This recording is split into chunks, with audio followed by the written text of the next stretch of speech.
गरेको रिजल्ट चाहिँ। त्यसै कारणले गर्दाखेरि अब यो समयमा हाम्रो आजको शिक्षकलाई बोलाउने छौँ, हाम्रो मनोज एल्डर मनोज भाइलाई यो समय दिनेछौँ। हामी उहाँलाई ताली बजाएर स्वागत गर्नेछौँ।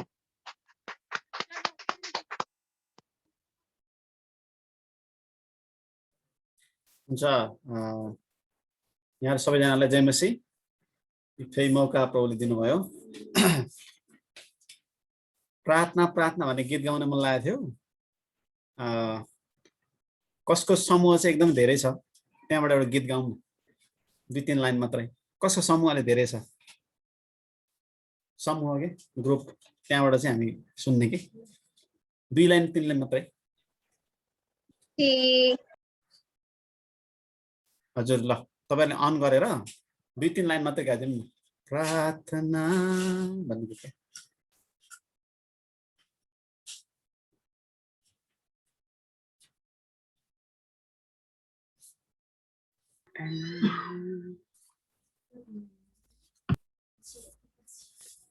अहिले कसैले नगायो भने मै गाइदिन्छु अनि।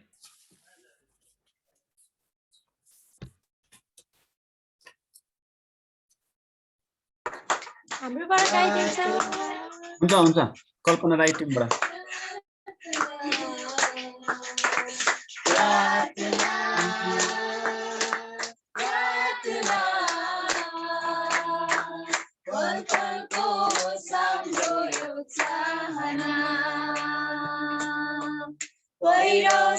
शक्तिलाई जय गहना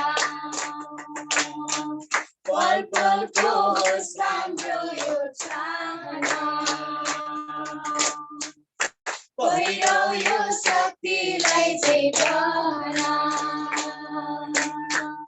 आत्मिक जीवनको सासाको प्रार्थना सेनायो छोडमा जीवन रहना आत्मिक जीवनको सासाको प्रार्थना सेनायो छोडमा जीवन रहना विश्वासी हरेकलाई नभयो पूर्ण विश्वासी हरेकलाई नभयो पूर्ण प्रार्थना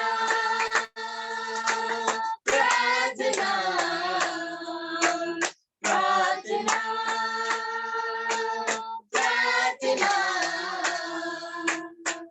पल पलको होस् हाम्रो यो चाहना पहिरो यो शक्तिलाई जय गहना पल पलको होस् हाम्रो यो चाहना पहिरो यो शक्तिलाई जय गहना। आमेन। हुन्छ, धेरै धन्यवाद। पल पलको होस् यो हाम्रो चाहना। हाम्रो मेरो आवाज तपाईहरुले सुनिरहनु भएको छ होला? हुन्छ, धन्यवाद।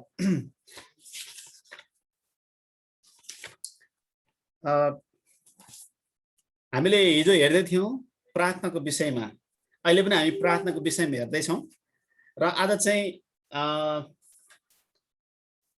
हामी अन्तर्विन्ती प्रार्थना भन्ने विषय र आत्मिकी जागृति प्रार्थना भन्ने विषयमा पनि हामी थपेर हेर्नेछौँ। हिजोको कुरालाई हामीले अलिकति टुङ्ग्याइहालौँ।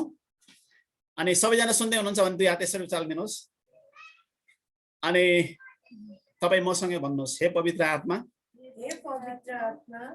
मलाई आज प्रार्थनाको विषयमा सिकाउनुहोस्। सिक्ने मात्र होइन, म प्रार्थनाको योद्धा बन्न चाहन्छु। म प्रार्थनाको योद्धा बन्न चाहन्छु।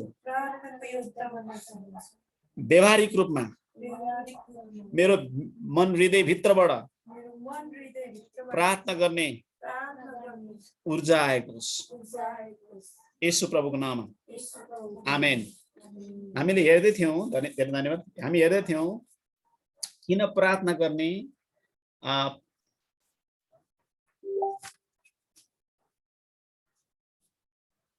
किन प्रार्थना गर्ने, प्रार्थना गर्दाखेरि के हुँदछ। प्रार्थना गर्नुको कारणहरू भन्ने कुरामा चाहिँ हामी हेर्दै थियौँ। प्रार्थना चाहिँ परमेश्वरबाटको आज्ञा गर्नै पर्छ, निरन्तर प्रार्थना गर। अनि दोस्रो कारण चाहिँ प्रार्थना हाम्रो आत्मिक जीवनको श्वास प्रश्वास भएको कारणले गर्दाखेरि हो। त्यही भएर आत्मिक रूपमा जीवन्त जीवित जागृति भइरहनु निम्ति प्रार्थना गर्नुपर्छ। तेस्रो कारण चाहिँ प्रार्थना गर्दाखेरि परमेश्वरसँगको बहुत आनन्दको क्षण हो। जति प्रार्थना गर्छौँ त्यति नै प्रार्थनाको समय लम्बिँदै जान्छ। अनि चौथो कारण चाहिँ प्रार्थनाले पापलाई चाहिँ जित्छ। पापलाई जित्ने तत्त्व भनेको चाहिँ यो प्रार्थना हो, येशूको नामको प्रार्थना हो। अनि अर्को कारण पनि हेर्दै थियौँ, शैतानलाई जित्नको निम्ति चाहिँ हराउनको निम्ति चाहिँ प्रार्थना चाहिन्छ। र पाँचौं कारण चाहिँ तपाईले लेखिरहनु भएको थियो भने पाँचौं कारण प्रार्थना किन गर्नुपर्छ भन्दाखेरि पाँचौं कारणहरू चाहिँ भने पाँचौं कारण के हो भने प्रार्थना भने किन हो भने प्रार्थना भनेको चाहिँ एटीएम कार्ड पैसा झिक्न जाँदाखेरि क्लिक गर्छौ नि, के भन्छ त्यसलाई, ईश्वरीय आशिषहरू एक्सेस गर्नको निम्ति अथवा परमेश्वरबाट के चाहनुहुन्छ तपाईँ र म, परमेश्वरले तपाईँ र मलाई के गरिदिएको चाहन्छौँ हो, त्यो प्राप्त गर्ने चाहिँ चाबी हो। कसैले प्रार्थना गरिरहनु भएको छ, धन्यवाद, थ्याङ्क यू। प्रार्थना गरिरहनु भएकोलाई धन्यवाद। प्रार्थनाको टिचिङ सुन्नको निम्ति है प्रार्थना गरिरहनु भएको छ, धन्यवाद, थ्याङ्क यू सो मच दाजु। त्यो प्रार्थना चाहिँ चाबी हो स्वर्गको आशिषहरू खोल्ने। बाइबल भरि उत्पत्ति प्रकाश भरि बाइबल भरि तपाईँ र मैले हेऱ्यो भने एउटै व्यक्तिलाई चाहिँ ईश्वरीय आशिषहरू दिन्छु भन्नुभएको छ परमेश्वरले। त्यो व्यक्तिको त्यो कस्तो खालको व्यक्तिलाई? प्रार्थना गर्ने व्यक्तिलाई। सबैले भन्नुहोस् त, प्रार्थना गर्ने व्यक्तिलाई। प्रार्थना नै चाबी हो ईश्वरीय आशिषहरू चाहिँ प्राप्त गर्ने। तपाईँले मैले अरू होइन, प्रार्थना गर्नुपर्छ ईश्वरीय आशिषहरू चाहने हो भने। प्रार्थनाले ईश्वरीय आशिषहरू भनेको चाहिँ ईश्वरीय आशिषहरू भनेको चङ्गाई, छुटकारा, आर्थिक आशिषहरू, सुरक्षाहरू ल्याउने भएको कारणले गर्दाखेरि हामी प्रार्थना छ। तपाईँले म्युट गरिहाल्नुहोस् है। छैठौं कारण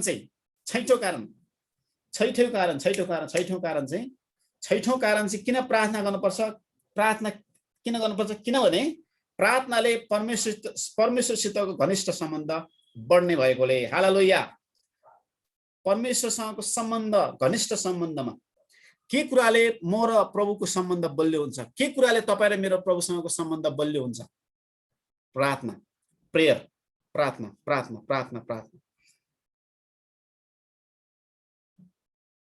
मलाई अब अगुवाई भइहाल्यो, अब अर्को पदहरू पढिहाल्नु पर्यो।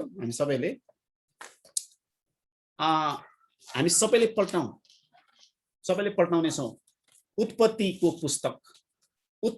पुस्तक 5 अध्यायको 23 पद। उत्पत्तिको पुस्तक 5 अध्यायको 23 पद। हिजो अस्ति नपढ्ने तपाईहरुले कसले पढ्नु भएको थिएन नि अहिलेसम्म, तपाईले पढ्दिनुस् न। जसले पढ्नु भएको थियो तपाईले चाहिँ के भन्छन्, आजको लागि चाहिँ तपाईलाई के भन्छन्, रेस्ट।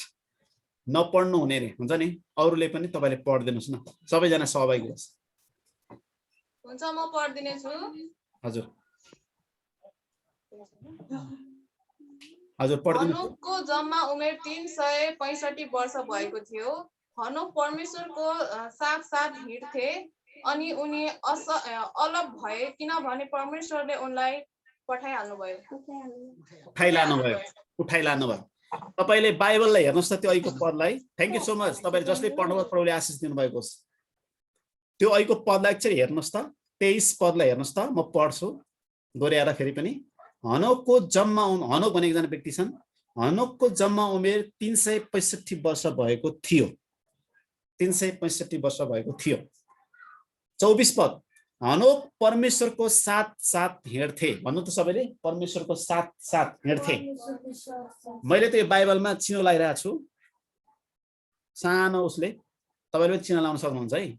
परमेश्वरको साथ हिँड्थे हनोक। कसरी हिँड्थे होला है? मलाई त हामीलाई कति प्रश्न आउँछ नि, कसरी हिँड्थ्यो? बाइबलमा दुई तिनजनाको नाम मेन्सन छ। प्रभु सँगसँगै हिँड्ने व्यक्ति, त्यो मध्येमा एउटा हनोक हो।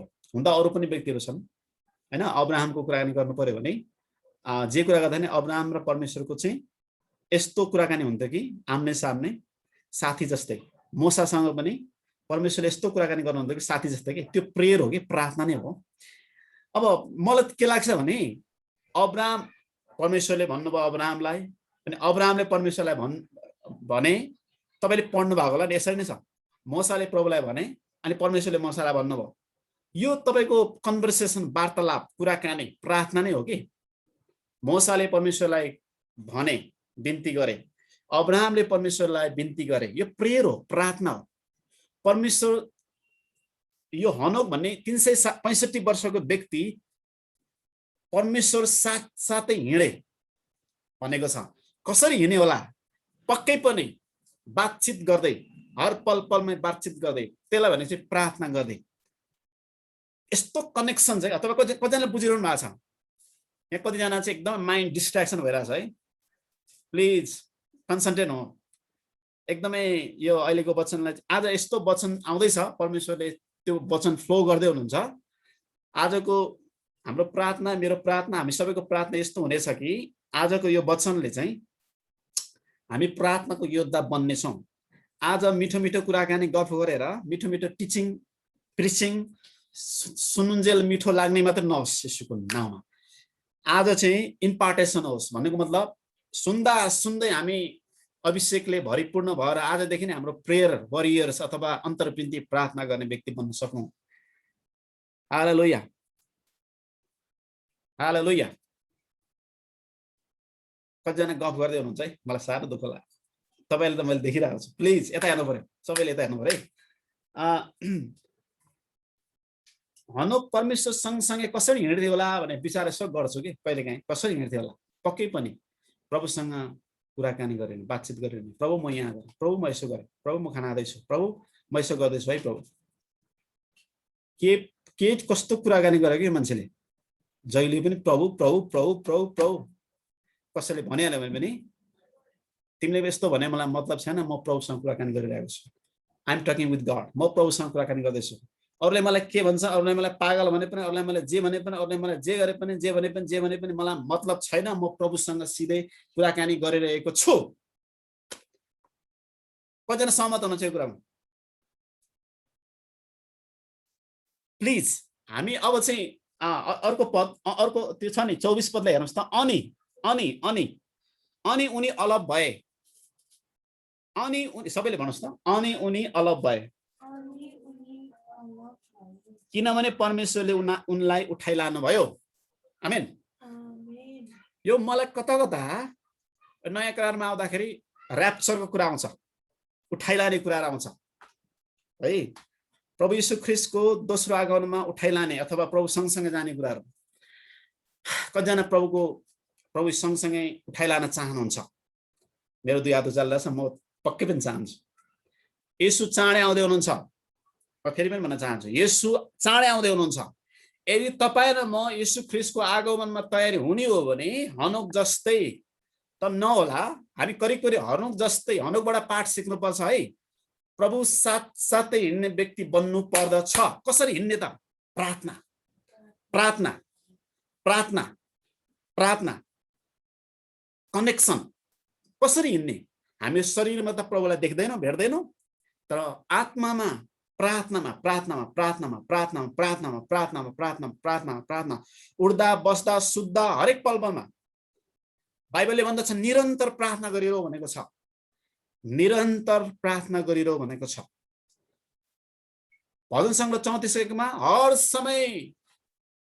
समय म परम प्रभुको प्रशंसा गर्नेछु उहाँको प्रशंसा निरन्तर मेरो ओठमा हुनेछ। यसको मिनिङ के हो? आराधनामय प्रशंसा आराधनामय प्रार्थना आराधनामय प्रार्थना। बाइबलले त हो मर्कुस 14 अध्यायमा येशू ख्रीष्टले पत्रुसलाई भन्नुभयो के तिमी 1 घण्टा पनि मेरो निम्ति जागा बन्न सकेनौ 1 आवर प्रेयर 1 घण्टाको प्रार्थना चाहिँ मेन्सन छ त्यहाँ मर्कुस 14 अध्यायमा 1 आवर येशू ख्रीष्टले 1 घण्टा चाहिँ तोक्नु भएको छ है चेलाहरूलाई। त्यो 1 घण्टाको प्रार्थनामा त सीमित हुनु हुँदैन हामी अरू खण्डलाई पनि हेरेर 1 आवर मात्र प्रेयरमा सीमित हुनु हुँदैन। हाम्रो प्रार्थना बढ्दै बढ्दै बढ्दै जानु पर्दछ। कता कता बाइबलले चाहिँ 24 आवर्स प्रेयरमा 24 घण्टा प्रार्थनामा समय बिताउनु पनि इन्करेज उत्साह दिदछ। त्यसकारण गर्दा चाहिँ 24 आवर्स प्रेयर। अब एकजना ठुलो वक्ताले भन्नु त म 24 घण्टा प्रार्थना गर्छु। कसरी प्रार्थना गर्छौ? प्रेयर इज लाइफस्टाइल हुन्छ। जीवनशैली नै प्रार्थनामय कि जीवनशैली नै प्रार्थनामय, जीवनशैली नै प्रार्थनामय, जीवनशैली नै प्रार्थनामय। हामी आखिरी दिनमा जिरहेको छौँ, आखिरी दिनमा जिरहेको छौँ। परमेश्वरले दुईटा आखिरी दिनमा आखिरी दिनमा परमेश्वरले प्रार्थना गरेको चाहनुहुन्छ। हनोकको जीवनबाट हामीले पाठ सिक्न सक्छौँ कि हामी प्रार्थनामा परमेश्वरसँग यात्रा गर्नुपर्दछ। हालेलुया। तपाईहरु मसँगै हुनुहुन्छ नि? कनेक्ट भइरहनु भएको छ नि? जोडिरहनु भएको छ नि? ताली बजाएर यसो प्रभुलाई महिमा दिनु पर्यो, प्रशंसा गर्नु पर्यो। हालेलुया।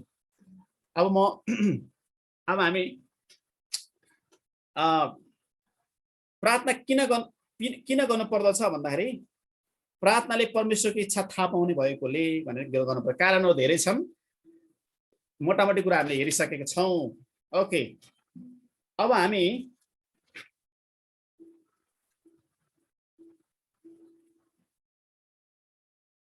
अब चाहिँ अर्को एउटा के हेर्नु पर्यो भन्दाखेरि हामीले चाहिँ के गर्नु पर्यो भने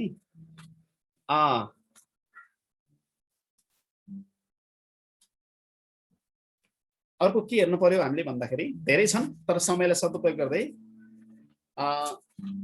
प्रभुले कस्तो खालको प्रार्थना सुन्नुहुन्छ बाइबलमा, बाइबल अनुसार प्रभुले चाहिँ कुन कस्तो खालको प्रार्थना प्रभुले सुन्नुहुन्छ त भन्ने कुराहरू चाहिँ हामी हेर्दैछौँ।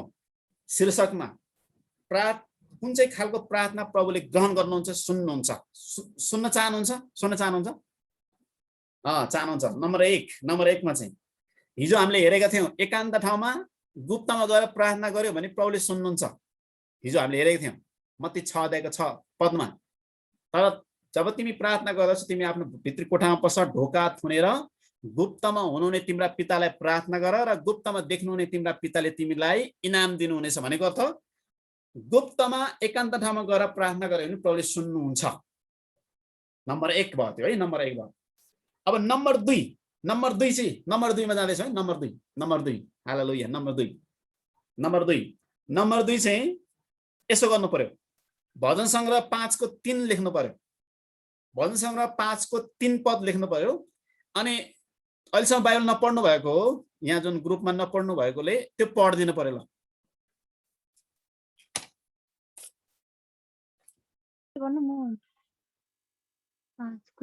हे परमप्रभु, बिहानै तपाईले मेरो स्वर सुन्नुहुन्छ। सबैले तपाईको अघि मेरो प्रार्थना राख्दछु र आशामा पर्खन्छु। यो भनेको के हो त? बिहानै हामीले प्रार्थना गरेको प्रभुले सुन्नुहुन्छ नि त हैन? हालेलुया। फेरि पढ्नु पर्यो।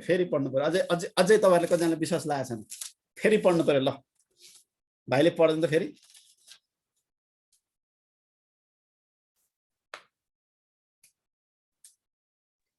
कुन दाइ त्यही पढ्ने फेरि? हजुर, त्यही पद बुझ्ने गरी, सबैले बुझ्ने गरी र आफैले बुझ्ने गरी पढ्नुस् त। हे परम प्रभु, बिहानै तपाईले मेरो स्वर सुन्नुहुन्छ। सबैले तपाईको अघि मेरो प्रार्थना राख्दछु र आशामा पर्खन्छु। आमेन, आमेन, आमेन, आमेन, आमेन। यो बिहानीको प्रार्थना एकदम शक्तिशाली हुन्छ। म यहाँलाई यही भन्न चाहन्छु, बिहानीको प्रार्थना हरेक बिहान हामी प्रभुलाई प्रार्थना गर्न पर्दछ। प्रभुले सुन्नुहुन्छ। त्यही भने नि त, हे परम प्रभु, बिहानै तपाईले मेरो स्वर सुन्नुहुन्छ। प्रभुले स्वर सुन्नुहुन्छ। तपाईँ र मैले बिहानीको प्रार्थना एकदम गर्न पर्दछ। हामी 7 बजे 8 बजे उठेर नबसौँ। बिहान सबेरे भन्नु त, सबेरे भन्नुहोस् त, बिहानै भन्नुहोस् त। कोही उठ्नुभन्दा अगाडि, कोहीसँग बोल्नुभन्दा अगाडि, मोबाइल इन्टरनेट फेसबुक चलाउनुभन्दा अगाडि नै प्रभु त्यहाँ बसिरहनु भएको हुन्छ, वेटिङ गरिरहनु भएको हुन्छ हामीलाई हाम्रो कुरा सुन्नको निम्ति।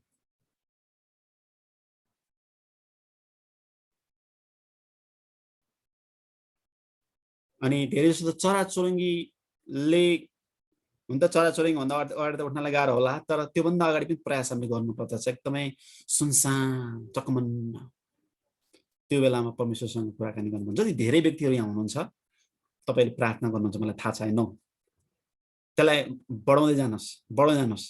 अब प्रभुले सुनेको भन्ने मलाई के प्रमाण छ? यही बाइबल खण्ड हो। प्रभुले सुनेको भन्ने प्रभुले मलाई बोल्नुपर्छ भन्ने छैन, तर हामीले प्रार्थना गरेको चाहिँ प्रभुले सुनिरहनु भएको हुन्छ। रिफ्लेक्सन, त्यसको उत्तर भनेको चाहिँ ढिलो चाँडो आउन सक्छ, तर तपाईँ ढुक्काउनुहोस्, तपाईँ म ढुक्काउँ। बाइबलको वचनमाथि, बाइबलको वचन चाहिँ 100% चाहिँ 100% चाहिँ सत्य छ। परमेश्वरको जीवित वचन चाहिँ सत्य छ। यो वचन भजन सङ्ग्रह 5 को 3 पदले भने अनुसार, दाउदले भनेको अनुसार चाहिँ प्रभुले मेरो प्रार्थना बिहानै सुन्नुहुन्छ। सबेरै म जब प्रार्थना गर्छु मेरो प्रभुले सुन्नुहुन्छ, मेरो प्रभुले मेरो प्रार्थना सुन्नुहुन्छ, मेरो कुरा सुन्नुहुन्छ। शैतानले मलाई हैन त यस्तो गरेको छ भने पनि म बोल्दाखेरि प्रभुले सुन्नुहुन्छ, म बोल्दाखेरि सुन्नुहुन्छ। मेरो कानले के सुन्छ मलाई मतलब छैन, मैले जे बोल्छु मेरो प्रभुले सुन्नुहुन्छ। 1 2 3 100% सुन्नुहुन्छ। हालेलुया, सुन्नुहुन्छ। म तपाईहरुको भित्री हृदयलाई खोल्दैछु, विश्वास गर्नुहोस्, प्रभुले सुन्नुहुन्छ, 100% सुन्नुहुन्छ। दिउँसो र कुनै हो हल्लाको बीचमा चाहिँ एकदम डिस्ट्र्याक्सन हुन्छ। म यहाँलाई इन्करेज, उत्साह दिन चाहन्छु, बिहान सबेरै हामीले प्रार्थना गरौँ। बिहानीको प्रार्थना प्रभुले सुन्नुहुन्छ। हालेलुया।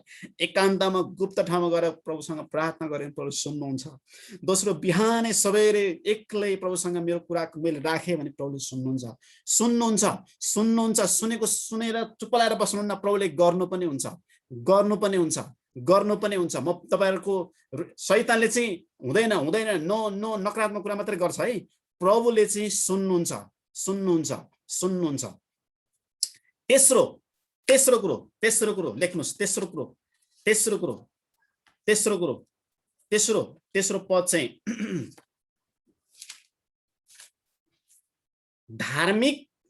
धार्मिक जनको पुकारा प्रभुले सुन्नुहुन्छ। अब तपाईले भजन सङ्ग्रह 34 अध्याय निकाल्नु पर्यो। भजन सङ्ग्रह 34 अध्याय निकाल्नु पर्यो। भजन सङ्ग्रह 34 अध्यायलाई निकाल्नु हामी।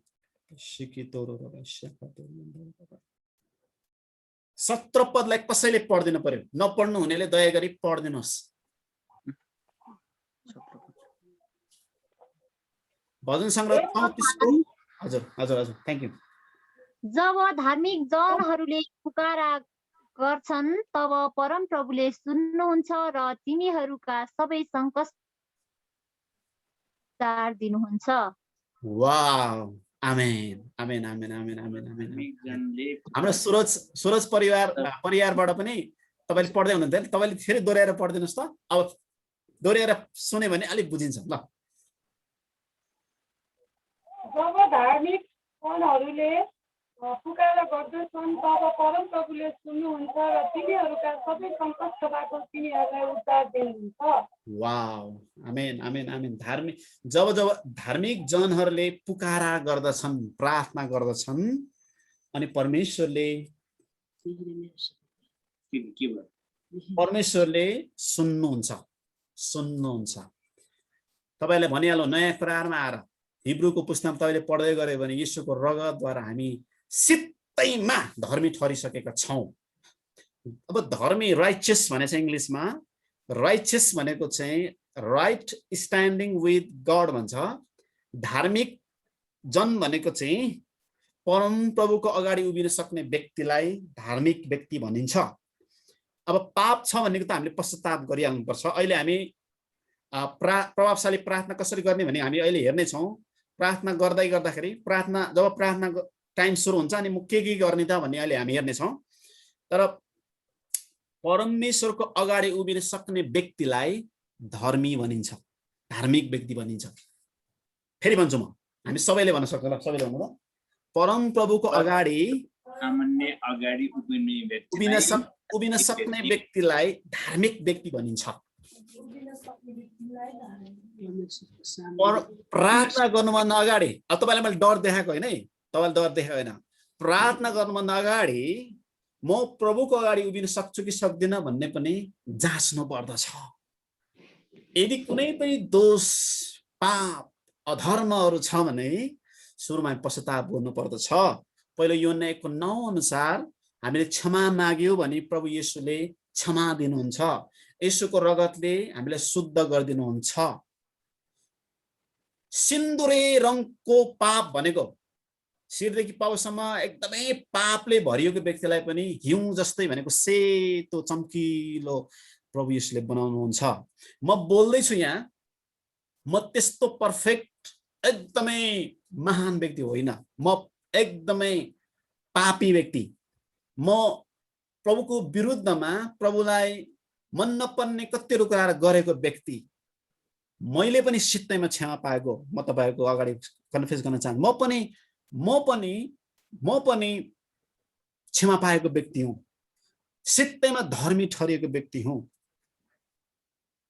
तपाईलाई पनि परमेश्वरले सित्तैमा धर्मी ठहराउन सक्नुहुन्छ। तपाईले मेरो काम, कर्म, राम्रो राम्रो कामले मात्र धर्मी होइन, प्रभु आफैले हामीलाई धर्मी ठहराउनु भएको छ। तर दुःख लाग्दो कुरो चाहिँ दोषी भावना लिएर हामी प्रार्थना गर्न गयौँ भने शैतानले हामीलाई जित्छ। त्यसकारण म यहाँलाई भन्न चाहन्छु, हामी एकदमै पश्चाताप सहित चूर्ण हृदयको साथ हामी प्रभुको नजिक जान्छौँ भने येशूको रगत हामी धोएर शुद्ध गर्नुहुन्छ। प्रार्थनाको रुममा जाँदाखेरि पहिलो नम्बर 1 चाहिँ तपाईले मैले के गर्नुपर्छ भने जस्तो सुकै व्यक्तिले पनि पहिलो नम्बर 1 मा चाहिँ पश्चाताप गरेर येशूको रगतले ढाकिहाल्ने आफूलाई। प्रभु येशूको रगतले मलाई ढाकिदिनुहोस्। अहिले प्रेयर वरिको विषयमा म त्यो भन्ने छु। प्रार्थनामा येशूको रगतले ढाकेपछि, पश्चाताप गरेर येशूको रगतले ढाकिसकेपछि हामीमा निश्चयता आउँछ अनि हामी धर्मी र राइचियस व्यक्ति बनेपछि मेरो प्रार्थना प्रभुले सुन्नुहुन्छ। हालेलुया, हालेलुया, हालेलुया, हालेलुया, हालेलुया, हालेलुया। 15 पदमा म पढ्न चाहन्छु। 15 पद तपाईको आँखा लगाउनुस् त त्यो खण्डलाई। 15 पद म 15 पद पढ्न चाहन्छु यहाँबाट। परम प्रभुको नजर धर्मात्माहरूमाथि रहन्छ। फेरि भन्छु, फेरि पढ्छु। परम प्रभुको नजर, प्रभुको आँखा स्वर्गबाट हेर्दाखेरि प्रभुको आँखा चाहिँ धर्मात्माहरूमाथि रहन्छ र उहाँले तिनीहरूको पुकारा सुन्नुहुन्छ। उहाँले तिनीहरूको पुकारा प्रार्थना सुन्नुहुन्छ। अब तपाईलाई म यो भन्न चाहन्छु, परमेश्वरले तपाईलाई सित्तैमा धर्मी ठहराइसक्नु भएको छ। प्रभु येशूको रगतद्वारा तपाईँ र म सबैलाई प्रभुले सित्तैमा धर्मी ठहराइसक्नु भएको छ। हात उठाउनु पर्यो हामी सबैले। ल अब हात तल नझार्नुहोस्, फेरि दोषी भावना आउँछ। दोषी भावना आउँछ है। हामी सबैलाई, म पनि, मेरो हात पनि, प्रभुले मलाई सबैलाई धर्मी ठहराइसक्नु। तपाईँ म धर्मी भइसकेको छौँ। हामी धर्मी भइसकेको छौँ। म धर्मी भइसकेको छौँ। हामी धर्मी भइसकेको छौँ। ओके, हामीले चाहिँ तेस्रो कुरो चाहिँ धार्मिक जनको पुकार प्रभुले सुन्नुहुन्छ। चौथो कुरो चाहिँ विश्वासको प्रार्थना प्रभुले सुन्नुहुन्छ। विश्वासको प्रार्थना लेख्नु पर्यो। विश्वासको प्रार्थना, विश्वासको प्रार्थना। हालेलुया, विश्वासको प्रार्थना, विश्वासको प्रार्थना। मत्ती 21:22 पद पनि लेख्नुहोस्, म सरर भनिदिइहाल्छु। विश्वास गरेर प्रार्थनामा तिमीले जे माग्छौ त्यो तिमीले पाउनेछौ भन्नुभएको छ परमेश्वरले है। मत्ती 21:22 पदमा विश्वासको प्रार्थना प्रभुले सुन्नुहुन्छ। विश्वासको प्रार्थना सुन्नुहुन्छ। विश्वासको प्रार्थना। अब यो विश्वासको प्रार्थनाले भन्दाखेरि तपाईँ र मैले के माग्दैछौँ त्यसमा विश्वास चाहिँ गर्नुपर्छ, शङ्का चाहिँ गर्नु हुँदैन। विश्वासको शत्रु चाहिँ शङ्का हो। शङ्का हो, हामीले शङ्का गर्नु हुँदैन। यीशुको नाममा मेरो जीवन भएको, हाम्रो जीवन भएको शङ्कालाई इन्कार गर्नु पर्दछ।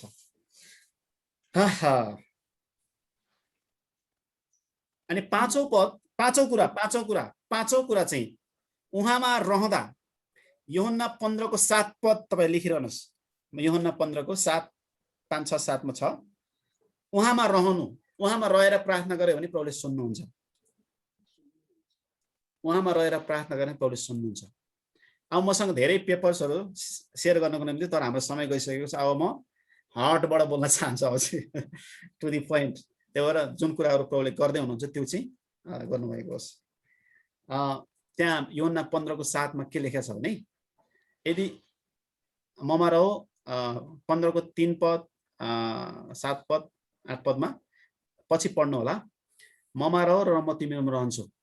अब के भने 7 पद भने यदि तिमीहरू ममा रह्यौ भने र मेरो कुरा तिमीहरूमा रह्यो भने तिमीहरूलाई जे इच्छा लाग्छ माग, म त्यो तिमीहरूको निम्ति गर्नेछु भन्नुभएको छ। अनि कतिपल्ट चाहिँ म प्रभुमा रहेको हुन्छु, प्रभुमा हामीमा रहनु भएको हुँदैन, अथवा प्रभु हामीमा रहेको हुन्छ, हामी प्रभुमा रहेको हुँदैन कि हामी दुईजना, प्रभु र हामी चाहिँ एक आपसमा प्रभुमा पनि हामी रहनुपर्छ अनि प्रभु हामी पनि रहनुपर्छ अनि हामी माग्दाखेरि प्रभुले दिनुहुन्छ। छैठौँ पद, छैठौँ कुरा लेख्नुहोस् त। छैठौँ कुरा चाहिँ उहाँको इच्छा अनुसारको प्रार्थना गर्यो भने, परमेश्वरको इच्छा अनुसारको प्रार्थना गर्यो भने प्रभुले सुन्नुहुन्छ।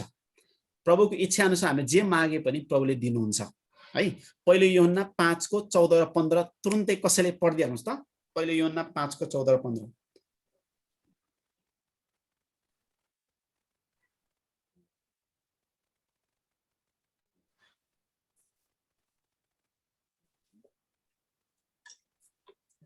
हुन्छ यहाँ यसो लेखेको छ, त्यसपछि यसुले त्यसलाई मन्दिरमा भेटाएर भन्नुभयो, हेर तिमी निको भएका छौ, फेरि पाप नगर र तिमी माथि अझ बढी खराबी आइपरोस्। पहिलो यूहन्ना होला है, पहिलो यूहन्ना 5:14 र 15। हामीले प्रार्थनामा जेसुकै मागे तापनि परमेश्वरले सुन्नुहुन्छ भनी हामी जान्दछौँ भने यो पनि जान्दछौँ कि उहाँलाई हामीले जे मागेका छौँ त्यो हामीलाई प्राप्त भएको छ। आमेन। अब यो कुरा हामीले बुझ्यौँ कस्तो खालको प्रार्थना प्रभुले सुन्नुहुँदछ। एकान्त ठाउँमा गुप्त ठाउँमा हामीले गर्यो भने प्रार्थना सुन्नुहुन्छ। दोस्रो चाहिँ बिहानीको प्रार्थना प्रभुले सुन्नुहुन्छ। तेस्रो चाहिँ धार्मिक जनको पुकारा प्रभुले सुन्नुहुन्छ। चौथो चाहिँ विश्वासको प्रार्थना प्रभुले सुन्नुहुन्छ। पाँचौं चाहिँ उहाँमा रहेर गरेको प्रार्थना प्रभुले सुन्नुहुन्छ। छैठौं चाहिँ पिताको इच्छा अनुसारको प्रार्थना प्रभुले सुन्नुहुन्छ। परमेश्वरको इच्छा अनुसारको प्रार्थना प्रभुले सुन्नुहुन्छ। आमेन, आमेन। ओके, अब चाहिँ बल्ल इन्टरसेसन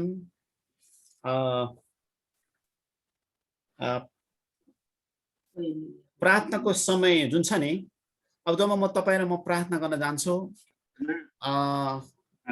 प्रार्थना गर्ने बेलामा के गर्ने त, प्रार्थनाको समय कसरी लम्ब्याउने, हालेलुया, प्रार्थनाको समयलाई कसरी लम्ब्याउने भन्ने चाहिँ हेर्दैछौँ। अनि मलाई अलिकति भन्न दिनुहोस्, हामीले एकान्तको प्रार्थना गऱ्यौँ, अनि एक्लै बसेर पनि प्रार्थना गर्नुपर्छ, अनि परिवारमा पनि प्रार्थना गर्नुपर्छ। म तपाईँलाई भनिहाल्छु है, परिवारमा पनि प्रार्थना गर्नुपर्दछ, परिवारमा प्रार्थना गर्नुपर्दछ, चर्चमा पनि हामीले प्रार्थना गर्नुपर्दछ है। केही कुरा भन्न दिनुहोस् मलाई, केही कुरा भन्न दिनु, अलिक पुरा हुन्छ, टिचिङ पुरा हुन्छ, शिक्षा अलिक पुरा हुन्छ है। जस्तो कहाँ प्रार्थना गर्ने भन्नु त सबैले, कहाँ प्रार्थना गर्ने हो, ठुलो स्वरले भनौँ न, कहाँ प्रार्थना गर्ने, कहाँ प्रार्थना गर्ने हो। अब सुन्नुहोस् है, सुन्नुहोस्, एकदम इम्पोर्टेन्ट कुरा आउँदैछ। नम्बर 1 चाहिँ एकान्त ठाउँमा प्रार्थना गर्ने भन्ने कुरो सुन्नु मात्रै, अब यो सबै कुरा लेखेर भ्याउँदैन। एकान्त ठाउँमा प्रार्थना गर्ने, प्रार्थनाको एउटा सानो कोठा हुनुपर्दछ। त्यही भएर प्रभुको जनहरू क्रिस्चियनहरूले घर बनायो भने जहिले पनि एउटा प्रार्थनाको कोठा चाहिँ बनाउँछ। कन्जुसी गर्नु हुँदैन है। म घर बनायो भने चाहिँ 3 तले घर बनाउँछु भनेको छ प्रभुसँग, प्रभु जुटाउनुहोस् भनेको छु। अनि 3 तले घर बनाउँदाखेरि माथि तलमा चाहिँ म प्रार्थनाको रुम बनाउँछु। स्मार्ट व्यक्ति हुनुहुन्छ भने तपाईँले जस्तो सुकै घर बनायो भने एउटा कोठा चाहिँ प्रार्थना प्रेयर रुम, अनि त्यो कोठा चाहिँ पाहुना पात आयो भने नि प्रार्थना गर्ने ढोकामा प्रार्थना गर्ने रुम भनेपछि मेरो घर चाहिँ प्रार्थना गर्ने घर बनोस् भन्नुको हिसाबले पनि त्यो कोठामा त्यो कोठामा कुनै डिस्ट्र्याक्ट बाधा अडचन पनि हुँदैन, प्रार्थनाको रुम चाहिँ बनाउनुपर्छ है। अनि प्रार्थना गर्ने सानो कोठा चाहिँ हामीसँग हुनुपर्छ। अनि प्रार्थनाको कोठामा गएर संसारको ढोका चाहिँ बन्द गर्नुपर्छ। संसारको ढोका भनेको चाहिँ मोबाइलदेखि सबै कुराहरू बन्द गर्नुपर्छ। अनि भनेको मानिसहरूबाट अलग बस्नु पर्दछ। यसु प्रभुले 40 दिन 40 रात बस्दाखेरि, प्रार्थना उपवास बस्दाखेरि उहाँ प्रार्थनाको कोठामा जानु भनेको मतलब एकान्त ठाउँमा जानुभयो। एउटा कोठा नै हो, त्यसले गर्दा ठुलो घर थिएन होइन। अनि अब लुका 5:16मा अब नलेख्नुहोस् है, ल सुन्नु मात्र, फेरि कन्फ्युज हुन्छ, धेरै पद है। लुका 5:16मा निर्जन ठाउँमा यसो जानुभयो। यसो प्रभु कहाँ जानुभयो? मर्कुस 1:35मा बिहानीमा एकान्त ठाउँमा जानुभएको थियो। लुका 6:12मा डाँडामा प्रार्थना जानुभयो। लुका 11:1मा भने कुनै ठाउँमा प्रार्थना, कुनै एउटा ठाउँ एकान्त ठाउँमा प्रार्थना गर्न जानुभयो है। अब अब यसुले पनि तिमी पनि एकान्तमा ठाउँमै गुप्त ठाउँमा गएर प्रार्थना गर है भन्नुभएको छ मत्ती 6:6 मा। अब हामी त गर्नु पर्यो, एउटा ठाउँ त चाहिन्छ। अब म यहाँले के भन्न चाहन्छु भने एउटा ठाउँ चाहिँ बनाउनुहोस् है। जस्तो मेरो चाहिँ एउटा के अफिस हुन्छ कि चाहिँ मेरो तल म चर्चमा बस्ने भएको कारणले पुलपिट हुन्छ एउटा ठाउँ। एउटा ठाउँ बनायो भने त्यो ठाउँमा चाहिँ हामी एउटा अनुशासन पनि हुन्छ के हो, जहाँ त्यही पनि प्रभुसँग प्रार्थना गर्न सकिन्छ, तर एउटा स्पेसिफिक ठाउँ चाहिँ बनाउनुहोस् है। अनि बेटर के हुन्छ भने हाई हो हल्लामा चाहिँ घर बनाउँदै हुनुहुन्छ भने एउटा कोठा प्रार्थनाको रुम चाहिँ बनाउनुपर्छ। दोस्रो कहाँ प्रार्थना गर्ने भन्दाखेरि मण्डलीमा गएर प्रार्थना गर्ने, मण्डलीको ग्रुपसँग गएर प्रार्थना गर्ने। अब पहिलो शताब्दीतिर 11 जना चेलाहरू चाहिँ 11 जना भनेको यहुदा इस्करियोत भन्दा बाहिर के अरे यहुदा इस्करियोत भन्दा बाँकी 11 जना चेलाहरू भनेको पत्रुस, योहन्ना, याकुब, आन्द्रियास, फिलिप र थोमा, बार्थोमाई र मत्ती, अल्फयसको छोरा सिमोन, याकुब र स्त्रीहरू पनि भनेको छ बाइबलमा। प्रेरित 1:13-15 तपाईले पढ्यो भने स्त्रीहरू र येशूकी आमा मरियम एकसाथ एउटै ठाउँमा एउटै मनको भई प्रार्थना गरिरहन्थे भनेछ। प्रार्थना गरिरहन्थे प्रेरितको पुस्तकमा है। मण्डली भवन भनेको चाहिँ मानिसहरू जम्मा भएर प्रार्थना गर्ने घर हो। अनि यसोले भन्नुभयो नि प्रार्थनाको घर, मेरो घर प्रार्थना घर कहलाने छ। पहिलो शताब्दीको मण्डली 120 जना थियो त्यहाँ। तिनीहरूको स्वभाव प्रार्थना गर्ने थिए, उनीहरू सँगै बसेर प्रार्थना गर्थे, उनीहरू एक मनको भई प्रार्थना गरेका थिए। स्त्री र पुरुषहरू दिनदिनै भवनमा जम्मा भएर मन्दिरमा जम्मा भएर प्रार्थना गर्थे भनेको छ।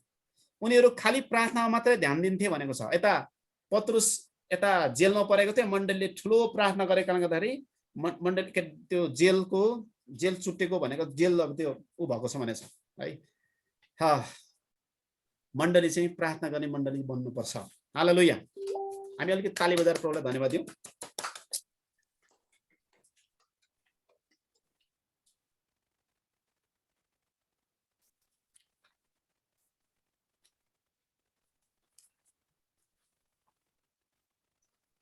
अब अर्को चाहिँ अन्तर्विन्ती प्रार्थना भन्ने विषयमा हामी हेर्दैछौँ है। अन्तर्विन्ती प्रार्थना भन्ने विषयलाई हामी हेर्दैछौँ। अन्तर्विन्ती प्रार्थना विषयलाई हेर्दैछौँ। अन्तर्विन्ती प्रार्थना शीर्षकमा लेख्नुहोस् अन्तर्विन्ती प्रार्थना, इन्टरसेसन।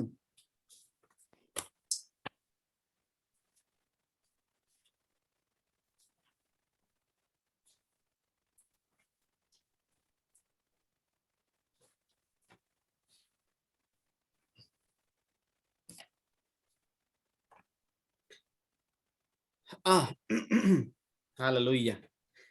अब यसलाई कसरी भन्ने? परमेश्वरले स्वर्गबाट सुन्दै हुनुहुन्छ भने यसो हात यसो गर्नु न। अलि बोर त लागेछ है। हो, थ्याङ्क यू, धन्यवाद। आमेन आमेन आमेन। परमेश्वरले स्वर्गबाट दुई प्रकारको व्यक्तिलाई खोज्दै हुनुहुन्छ, हेर्दै हुनुहुन्छ। दुई प्रकारको व्यक्तिलाई। नम्बर 1 चाहिँ अर्काको निम्ति अन्तर्विन्ती प्रार्थना गर्ने व्यक्ति, नम्बर 2 वर्शिपर, आराधना गर्ने व्यक्ति। अर्थात् दुई प्रकारको व्यक्तिसँग परमेश्वर अति प्रसन्न हुनुहुन्छ। एउटा चाहिँ प्रार्थनामा धाँधोमा उभिएर प्रार्थना गर्ने व्यक्ति, नम्बर 2 चाहिँ आराधना गर्ने व्यक्ति। आराधनाले परमेश्वरलाई प्रसन्न तुल्याउँदछ। परमेश्वरले ठुला प्रचारक, ठुल्ठुला पास्टर, ठुल्ठुला शिक्षक, बिजनेसम्यानहरूलाई मात्रै होइन, यो आखिरी दिनहरूमा एक अन्तर्विन्ती प्रार्थना गर्ने व्यक्तिलाई पनि परमेश्वरले खोज्दै हुनुहुन्छ। अन्तर्विन्ती प्रार्थना गर्ने व्यक्तिलाई परमेश्वरले खोज्दै हुनुहुन्छ। अन्तर्विन्ती प्रार्थना भनेको अन्तर्विन्ती प्रार्थना।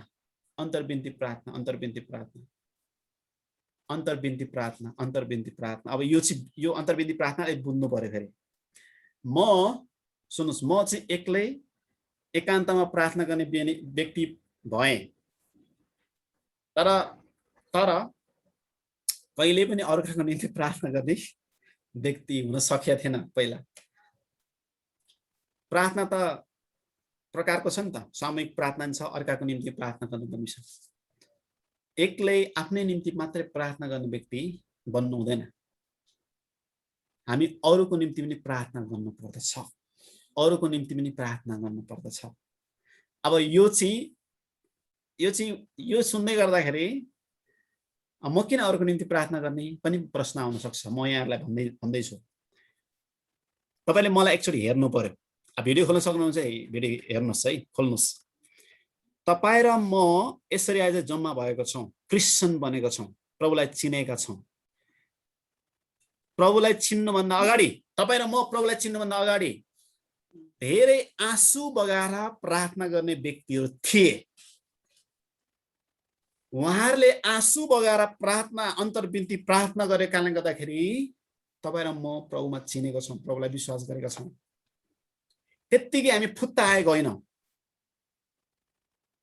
हामी मरेका थियौँ, नरक जान लागेका थियौँ। मेरो एउटा टिचरले रोएर प्रभुसँग प्रार्थना गर्नुभयो, प्रार्थना गर्नुभयो। धेरै प्रार्थना गर्ने गर्दाखेरि मैले सुसमाचार विश्वास गरेर चर्च गएँ, ग्रहण गरेँ, बप्तिस्मा लिए। अहिले बुझ्दैछु मेरो पछाडि धुरु रोएर प्रार्थना गर्ने व्यक्तिको कारणले गर्दाखेरि आज मैले उद्धार र मुक्ति पाएको छु। हालेलुया। अनि आज त्यो कुरा थाहा पाएर मैले मेरो परिवारको निम्ति धुरु रोएर मैले प्रार्थना गरेँ। अनि बिस्तारै परमेश्वरले प्रार्थना सुनवाई भएर एउटा दुईटा व्यक्तिको प्रभुमा आउँदै हुनुहुन्छ, मेरो परिवार हो। तपाईँ र म, मेरो आफन्त, तपाईँ र मेरो आफन्तको निम्ति धुरु रोएर प्रार्थना गरेन भने मर्दैछन्। हाम्रो समाजका मानिस, हाम्रो गाउँका मानिसहरू, मेरो परिवारको मानिसहरू मर्दैछन्। रोएर प्रार्थना गर्ने व्यक्ति हामी बन्नु पर्दछ। हालेलुया।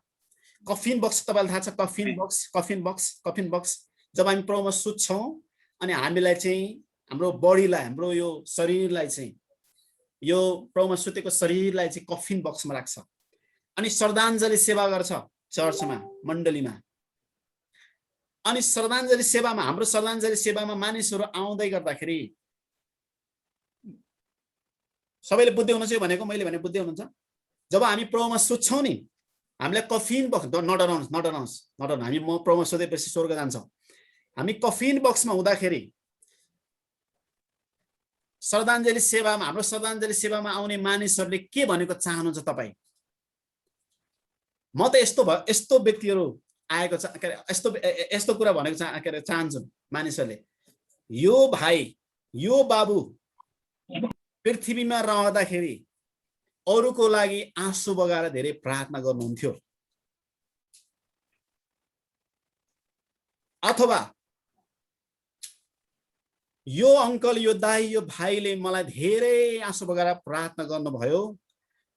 उहाँले प्रार्थना गरेर काम गर्दाखेरि मैले प्रभुलाई विश्वास गरेँ। म नरकतिर जान लागेको थिएँ, तर उहाँले प्रार्थना गरेको, अन्तर्विन्ती प्रार्थना गरेर प्रभु यो बाबुलाई बचाउनुहोस् भनेर प्रार्थना गरेर काम गर्दाखेरि म सुसमाचारमा विश्वास गरेर स्वर्गतिर पुगेको छु। मैले मुक्ति पाएको छु। हो, त्यो भनेको होस्। तपाईँ र मेरो श्रद्धाञ्जली सेवामा आउने मानिसहरूले यही प्रशंसा गरेको होस्। भन्नुको अर्थ तपाईँ र म प्रभुलाई विश्वास गर्यौं, हामीले मुक्ति पायौं, अब किन छौं यहाँ? किन छौं? प्रभुले अझै पनि किन हामीलाई जीवित पार्नु भएको छ? आज धेरै मानिस कोरोनाले लागेर मानिसहरू मरेर गए, प्रभुमा सुतेर गइसके, तर तपाईँ र म चाहिँ अझै पनि जीवित छौं। किन छौं? एउटा उद्देश्य छ। म बाँचेर प्रभुको इच्छा अरूलाई पनि बचाउनु हो, अरूको निम्ति धुरुधुर रोएर प्रार्थना गर्नु हो। तपाईँ र मैले आफ्नै लागि, मेरो घरको लागि, कोठाको लागि, पढाइको लागि, योको लागि, त्योको लागि एकान्तमा एक्लै प्रार्थना मात्रै होइन, त्यसको साथसाथै प्रभुसँग कुनामा, कोठामा गएर घुँडा टेकेर प्रभु मेरो छोराछोरीले बचाउनुहोस्, प्रभु मेरो परिवारहरू, मेरो बुवा, मेरो आमा प्रभुमा आउनु भएको छन्, बिन्ती गर्न चाहन्छु प्रभु तपाईले उहाँलाई बचाउनु भएको होस् भनेर धाँधोमा उभिएर आज हाम्रो देश नेपालको निम्ति, अहिले यो मेलम्चीमा त्यत्रो बाढी गएको छ, धेरै मान्छेको धन क्षति भएको छ। धाँधोमै हाम्रो देशलाई बचाउनुहोस् प्रभु, हाम्रो देशलाई बचाउनुहोस्, हाम्रो देशलाई बचाउनुहोस्, हाम्रो देशलाई बचाउनुहोस्। होला तपाईँ र मेरो एक्लै एकान्तको प्रार्थना बलियो होला, तर अरूको निम्ति, देशको निम्ति, परिवारको निम्ति, आफन्तजनहरूको निम्ति प्रार्थना गर्ने अलिक कमी छ। आजको क्लासले तपाईँ र मलाई हेल्प गर्नेछ। हाम्रो श्रीमानको निम्ति धेरै रुनुपर्छ। एकचोटि रोएर होइन, दुईचोटि रोएर होइन, धेरैचोटि रोएर हामीले प्रार्थना गर्नु पर्दछ। के तपाईँ विश्वास गर्नुहुन्छ? के तपाईँ विश्वास गर्नुहुन्छ? के तपाईँ विश्वास गर्नुहुन्छ कि तपाईँ प्रभुमा आउनुको कारण चाहिँ तपाईँको पछाडि धेरै रोएर प्रार्थना गरेको व्यक्तिहरू थिए? हो कि भन्नु त? हो कि भन्नु न, हो कि? आमेन आमेन।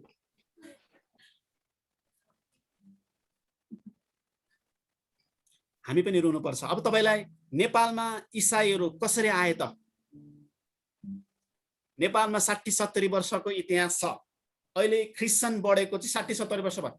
60-70 वर्षभन्दा अगाडि क्रिस्चियन थिएनन्। त्योभन्दा अगाडि बाहिरतिर क्रिस्चियन थिए रे, देश विदेशतिर क्रिस्चियन थिए, इन्डियातिर क्रिस्चियन थिए। उनीहरूलाई नेपालमा कोही क्रिस्चियन थिएनन्। नेपालमा कोही पनि इसाईहरू थिएनन्। इन्डिया बाहिरतिर कोही विदेशी मानिसहरूलाई, क्रिस्चियनहरूलाई नेपालमा क्रिस्चियनहरूलाई आउन दिन्थेन। तर उनीहरूले के गरे भन्दाखेरि सुरुमा नेपालको बोर्डरमा हुन्छ नि, बोर्डरमा नेपालको वरिपरि बसेर कति दिन उपवास बसेर रुँदै प्रार्थना गरे थिए के। धेरै समय प्रार्थना गरे थिए। प्रभु यो नेपाल देशमा गोर्खालीहरू छन्, त्यति बेला गोर्खाली भन्दैन त, गोर्खालीहरू छन्, नेपालीहरू छन्। नेपालमा सुसमाचार जाओ, सुसमाचारको ढोका खोलोस् भनेर रोई प्रार्थना गर्थे रे। रेको कुरा मैले हो, अब त्यो भन्ने कुरो हो। धेरै आँसु बगाएको कारणले गर्दाखेरि, धेरै रोएर प्रार्थना गरेको कारणले गर्दाखेरि तपाईँ र म आज बाँचेका छौँ। कतिजना हाँस्दै हुनुहुन्छ, हाँस्ने कुरो होइन, एकदम सिरियस कुरो। म बिन्ती गर्न चाहन्छु,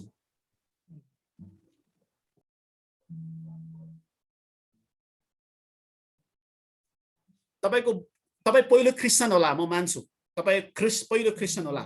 तर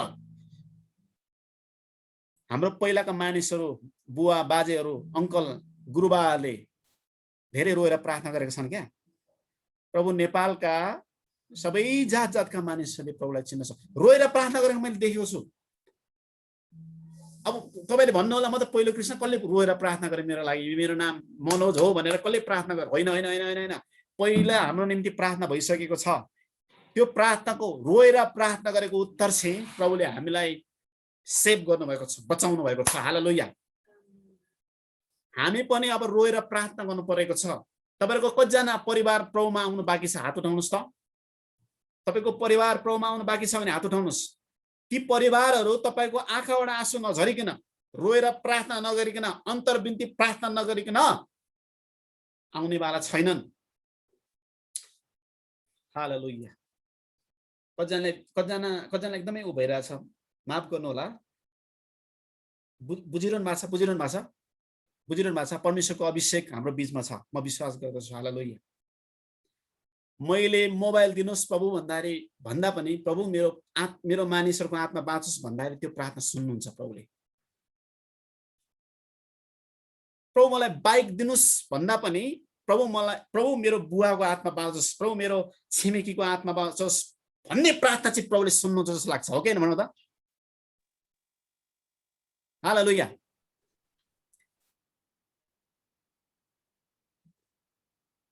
अन्तर्विन्ती प्रार्थना भनेको चाहिँ तपाईँ र म बाँचेर, हाम्रो मानिस आफ्नो आफन्तहरू बाँच्नु पनि एकदम आवश्यक पर्छ। प्रभु यीशु ख्रीष्ट जुनसुकै समय पनि आउनुहुन्छ। अब तपाईँले सत्यता भनिहालौँ, प्रभु यीशु ख्रीष्ट तोक्नु त हुँदैन, दिन तोक्नु त हुँदैन। भोलि आउँदै हुनुहुन्छ भने खबर पाउनु, दिन तोक्नु हुँदैन। पिताले बाहेक दिन तोक्नु हुँदैन। मैले जस्तो उदाहरण मात्रै भने, जस्तो उदाहरण मात्रै, पिता बाहेक कसैलाई पनि थाहा छैन उहाँको आगमनको विषयमा। तर मैले एउटा हिन्ट्स मात्र, उदाहरण मात्रै। जस्तो उदाहरणलाई, यीशु ख्रीष्ट भोलि आउँदै हुनुहुन्छ अरे, भोलि शनिबार आउँदै हुनुहुन्छ अरे, भने तपाईहरु मेरो कानमा पुग्यो। तपाईहरु कतिजना खुसी हुनुहुन्छ? आउनुहोस् प्रभु, यस हाजिर छु भनेर कतिजना भन्नुहुन्छ? कतिजना तयार हुनुहुन्छ? कतिजना भन्दै हुनुहुन्छ? आमा सबैजना तयार हुन्छ। तपाईँ र म त जान्छौँ नि, तर हाम्रो जो परिवार प्रभुलाई चिनेको छैन उनीहरू त छोडिन्छ नि त। तपाईँ खुसी हुनुहुन्छ? खुसी हुनुहुन्छ? खुसी हुनुहुन्छ? फेरि किन हात उठाउनु तपाईँ?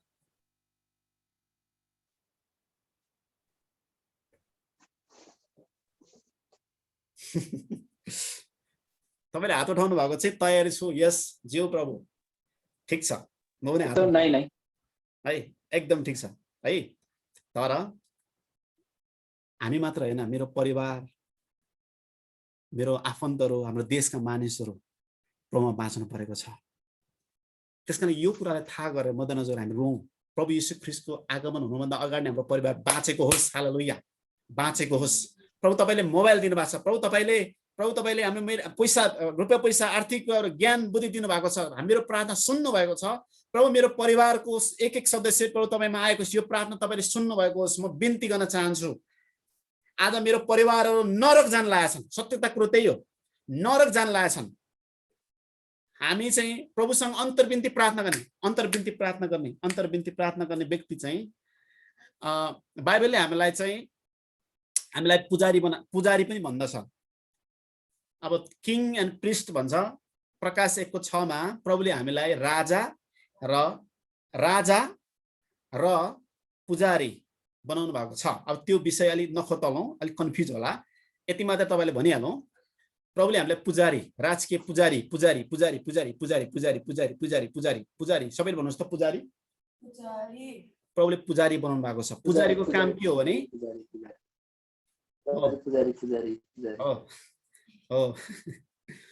पुजारीको काम के हो भने पुजारीको काम अन्तर्विन्ती प्रार्थना गर्नेको काम के हो भने परमेश्वर र मानिसको बीचमा उभिएर प्रार्थना गर्ने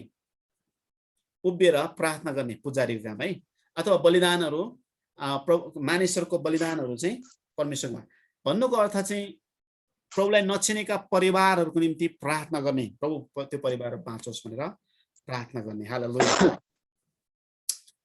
हालेलुया। तपाईँ बुवा आमा हुनुहुन्छ भने म यहाँलाई भन्न चाहन्छु, बिन्ती गर्न चाहन्छु, तपाईँ र मेरो छोरछोरीको लागि, सन्तानको लागि निरन्तर रूपमा अन्तर्विन्ती प्रार्थना गर्नुपर्छ। अन्तर्विन्ती प्रार्थना गरिनुपर्छ। अन्तर्विन्ती प्रार्थना। मेरो छोरछोरी कहाँ गइरहेछन्, के हेरिरहेछन्, मेरो छोरछोरीले के हेरिरहेछन् मोबाइलमा, प्रभु सुरक्षा दिनुहोस्। प्रभु येशूले यूहन्ना 17 अध्यायमा आफ्नो निम्ति प्रार्थना गर्नुभयो, आफ्नो चेलाहरूको निम्ति प्रार्थना गर्नुभयो र विश्वासीहरूको निम्ति प्रार्थना गर्नुभयो। के भनेर प्रार्थना गर्नुभयो? प्रभु दुष्टताबाट बचाउनुहोस्, सुरक्षा दिनुहोस् भनेर प्रार्थना गर्नुभयो। हाम्रो अहिले हामी मात्रै आफ्नो लागि मात्र प्रार्थना होइन कि आफ्नो सन्तानको निम्ति, आफ्नो परिवारको निम्ति, आफ्नो देशको निम्ति हामीले प्रार्थना गर्न एकदम आवश्यक पर्दछ। हालेलुया, हालेलुया, हालेलुया, हालेलुया। प्रकाश 21 अध्याय हामी पढ्यो भने उहाँले हाम्रो आँखाको आँसु पुछिदिन्छु भन्नुभएको छ। उहाँको हाम्रो आँखाको आँसु पुछिदिन्छु भन्नुभएको छ। तपाईँ र म जब रोएर प्रार्थना गर्दछौँ, हाम्रो आँखाको आँसु पुछिदिएर उहाँले हाम्रो प्रार्थना सुन्नुहुन्छ। आमेन।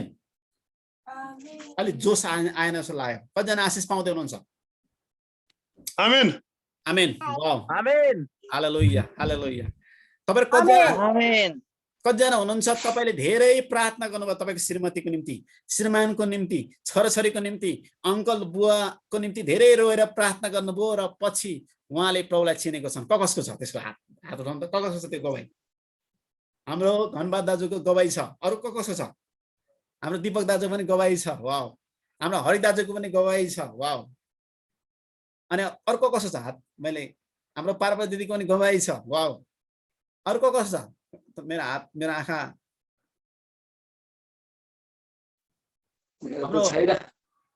प्रार्थना गरेको झन् गयो।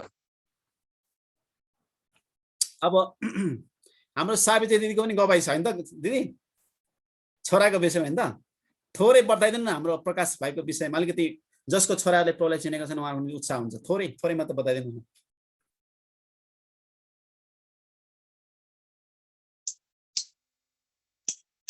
सबैलाई जय मसीह। म चाहिँ पहिला विश्वासी थिएँ। विश्वासी हुँदा चाहिँ मेरो परिवारमा चाहिँ मेरो माइल देवर विश्वासी हुनुहुन्थ्यो, कविता विश्वासी थियो। उनीहरू धेरै प्रार्थना गरे भएर मलाई परमेश्वरले सुन्नु भएको हो है।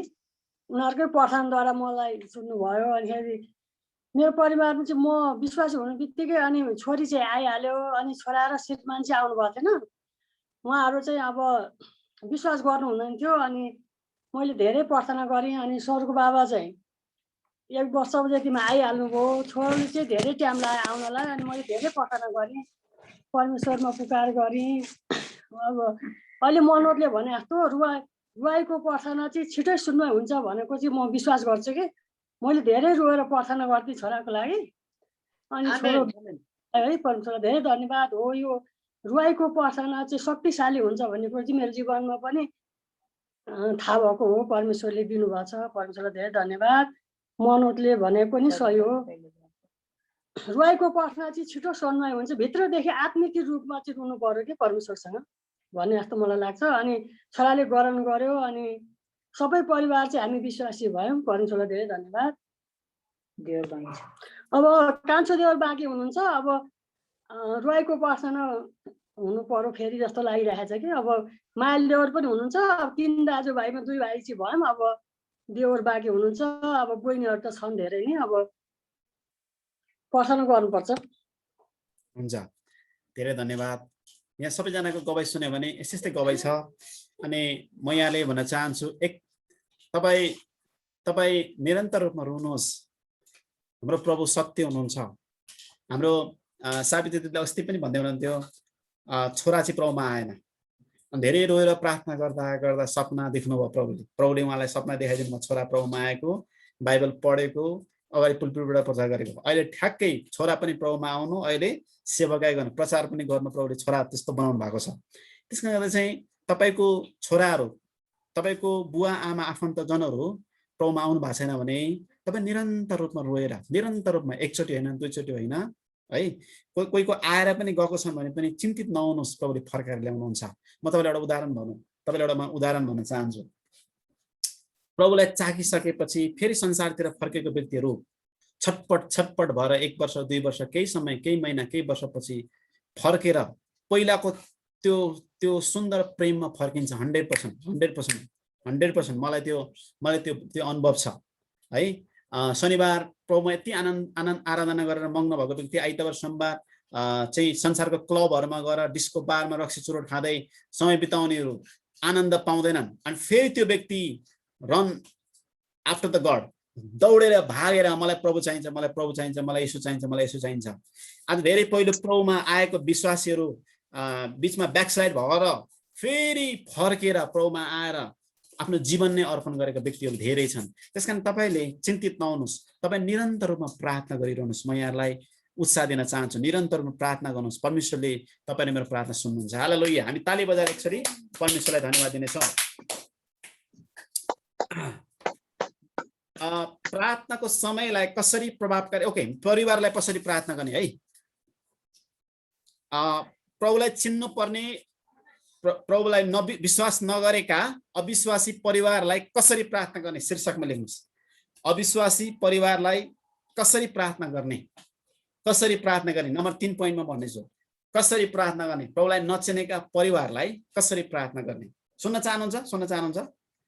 3वटा पोइन्टमा भन्न चाहन्छु। नम्बर एक चाहिँ पहिलो कुरो तपाईँ र मैले जान्नु पर्दछ कि प्रभुलाई नचिनेको परिवार, संसारिक अविश्वासी परिवारलाई संसारको देवले घुम्टो हालेको छ। उनीहरूको समझलाई अन्धो बनाएको छ। तपाईँले पढ्नु भएको छ, कतै कुनै खण्ड पढ्नु भएको छ? कसरी प्रार्थना गर्ने? 2 कोरिन्थी 4:4 पदमा लेख्नुहोस्। 2 कोरिन्थी 4:4 पदमा के भनेको छ भने पावलले भन्नुहुन्छ प्रभुलाई नचिन्ने अविश्वासी परिवारको समझलाई, विवेकलाई अन्धो तुल्याएको छ। विवेकलाई, अब विवेक अन्धो भएको छ भने, समझै अन्धो भएको छ भने उसले कसरी प्रभुलाई चिन्न सक्छ?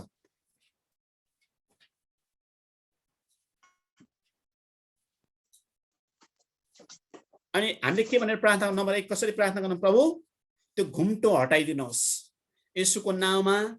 मेरो परिवार, नचिनेको परिवार, तपाईलाई नचिनेको परिवारको घुम्टो हटाइदिनुहोस् भनेर हामीले प्रार्थना गर्नुपर्छ। नम्बर 1। नम्बर 2 चाहिँ एपीसी 1:18 पद अनुसार चाहिँ पावलले प्रार्थना गरेका छन्। कसरी प्रार्थना गरेछन्?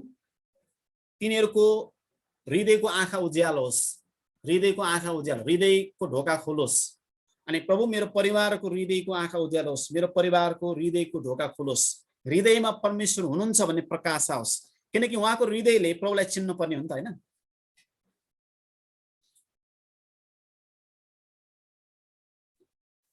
तेस्रो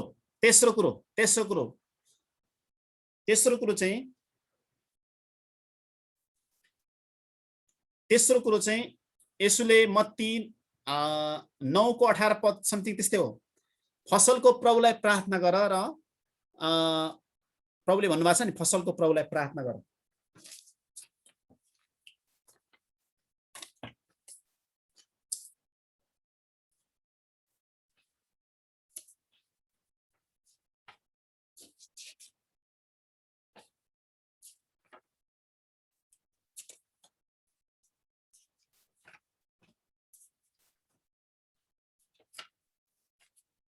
मत्ती 9:37 देखि 38 हुन्छ। दिवदा धन्यवाद। फसल प्रशस्त छन् तर खेतालाहरू थोरै छन्, यसकारण फसलका प्रभुलाई प्रार्थना गर र उहाँले आफ्नो फसलको खेतालाहरू पठाइदिनु। भन्नुको अर्थ फसल भनेको मान्छेको आत्मा तयारी छ भनेको, अनि फसल कटने खेतालाहरू भनेको सुसमाचार सुनाउने व्यक्तिहरू हुन्। आमेन। दुई हातमा सबैजनाले सबैले आशिष पाइरहनु भएको छ। हालेलुया। साथीहरू निदाइरहनु भएको छ भने यसो कोट्याएर ननिदाउनु भन्नुहोस्। ओके, सुन्नुहोस् है, सुन्नु। तपाईँ र मेरो आफन्त परिवार, बुवा आमा छोराछोरी कोही व्यक्तिहरू तपाईँलाई मैले सुसमाचार सुनाउँदाखेरि पत्याउँदैनन्, हेला गर्छन्, हेड गर्छन्, कराउँछन्, सुन्दैनन् भन्ने चिन्ता नगर्नुहोस्। एकान्तमा एक्लै गएर तपाईँले यसो भन्नुहोस्, प्रभु मेरो बुवालाई प्रभु तपाईँले चुन्नुहोस्, उहाँको घुम्टो हटाइदिनुहोस् विवेकबाट, अनि प्रभु उहाँलाई सुसमाचार सुनाउने व्यक्ति पठाइदिनुहोस्, खेताला पठाइदिनुहोस्। अनि मैले निरन्तर यसरी प्रार्थना गरेको थिएँ, मेरो भाइलाई सुसमाचार सुनाउने व्यक्ति प्रभुले पठाउनु भयो, मेरो बहिनीलाई सुसमाचार सुनाउने व्यक्ति पठाउनु भयो प्रभुले। हामीले प्रार्थना मात्र गर्ने हो, फसलको प्रभुलाई प्रार्थना गर्ने हो, अनि उहाँले आफ्नो खेताला भनेको सुसमाचार सुनाउने मिसनरीहरूलाई पठाउनु हुँदछ। तपाईँ र म काठमाडौँमा बसेर कुनामा बसेर प्रार्थना गर्दछौँ। गाउँमा स्वर्गबाट परमेश्वरले गाउँका पास्टर अगुवा सेवक सेविकाहरूलाई परमेश्वरले सुसमाचार सुनाउन पठाउनुहुन्छ क्या। अनि पछि पो हामीलाई थाहा हुन्छ, म फलानाले पनि विश्वास गरे रे। हालेलुया। विश्वास लाग्यो? आशिष पाउनुमा ताली बजाएर प्रभुलाई धन्यवाद दिनु पर्यो। आमेन। हालेलुया। प्रेज द लर्ड। हालेलुया। हो, तीनवटा कुरामा तपाईँले मैले प्रार्थना गर्नुपर्छ। यो पनि सिकियो। चक्रगुरु अलिक चाँडो भइरहेछ क्या है? अलिक चाँडो भइरहेछ क्या? चाँडो बोलिरहेको छु क्या? मैले अलिक चाँडो बोलिरहेको छु क्या हो?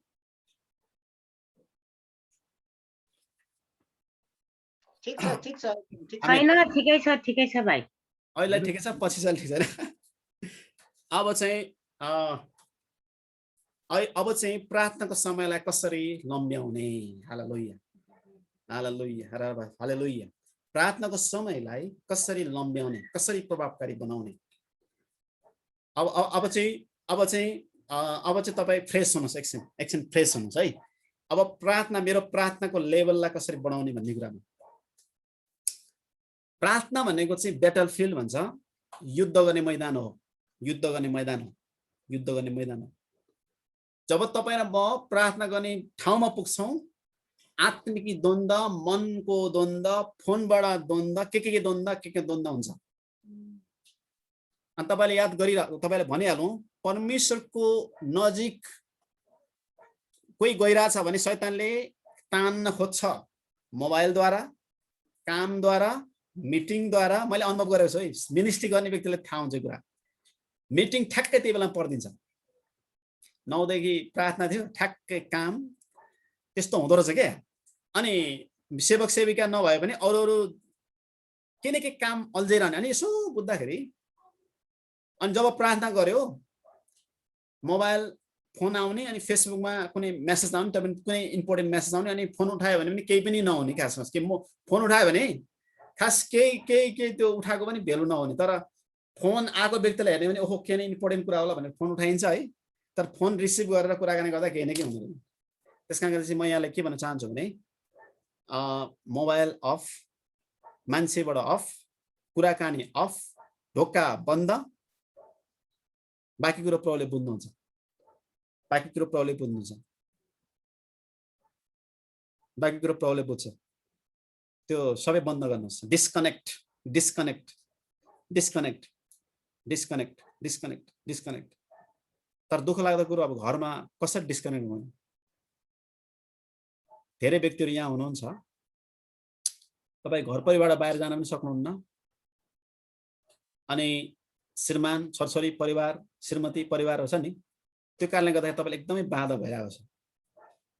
प्रभुले बुझ्नुहुन्छ, प्रभुले बुझ्नुहुन्छ, तपाईँलाई प्रभुले बुझ्नुहुन्छ। तपाईँले एकान्त एक्लो ठाउँ खोजिरहनु भएको छ परमेश्वरको समय बिताउन। सो हामी नेपाली समाजमा, हामी नेपाली चर्चहरूमा यस्तो खालको गाह्रो अप्ठ्यारो परिस्थिति हुन्छ, सिचुएसनहरू हुन्छ, त्यस्तो बेलामा हामी प्रभुसँग एकान्त एकदम फ्री हुन्छ नि, स्वतन्त्र भएर समय बिताउनु सकिरहेको हुँदैन। तर चिन्तित नहुनुहोस्, तपाईँले यसरी प्रार्थना गर्नुहोस्, प्रभु म एकान्तमा कुनै पनि व्यक्तिबाट टाढा भएर तपाईँसँग मात्रै समय बिताउन चाहन्छु, तर त्यो ठाउँ समय उपलब्ध गरिदिनुहोस्। म यहाँहरूलाई भन्न चाहन्छु, बरु बेटर के हुन्छ भने दिनभरि चाहिँ डिस्टर्ब गर्छन् बच्चा बच्ची परिवार काम यताउता, बरु राति समय बिताउनुहोस्। राति राति अब 2-3टा रुम छ भने किचनको रुममा त कुनै रुममा एक्लै ढोका थुनेर प्रभुसँग समय बिताउनुहोस्। त्यसरी पानी बसाल्नुहोस्। अब दिउँसोभरि कता हरायो भन्ने चाहिँ टेन्सन हुन्छ होइन। राति चाहिँ एकदमै बेटर राति पनि फोन स्विच अफ गर्नुहोस्, राम्रो हुन्छ, एकदम राम्रो। हालेलुया। संसारको ढोका बन्द गर्नु होला। जब तपाईँ प्रभुको स्वर्गीय ढोका खोल्न चाहनुहुन्छ, ईश्वरसँग भेट्न चाहनुहुन्छ भने संसारको ढोका बन्द गर्नै पर्छ। म चाहिँ प्रार्थना आज चाहिँ हिजो चाहिँ अस्ति चाहिँ मैले के भने प्रार्थना भने जेसुकै होस्, हुन त रेस्पोन्सिबिलिटी धेरै छन् होइन, अलिकति केही कुराहरू अलिक इमर्जेन्सी फोन आक्वाई गर्ने खालको काममा अल्झेको छु म, राहत वितरण भनौँ अथवा केही कुराहरू भनौँ होइन। आज जेसुकै होस्, प्रभु तपाईँले बुझ्नुहुन्छ भने स्विच अफ गरिदिएँ मैले मोबाइल।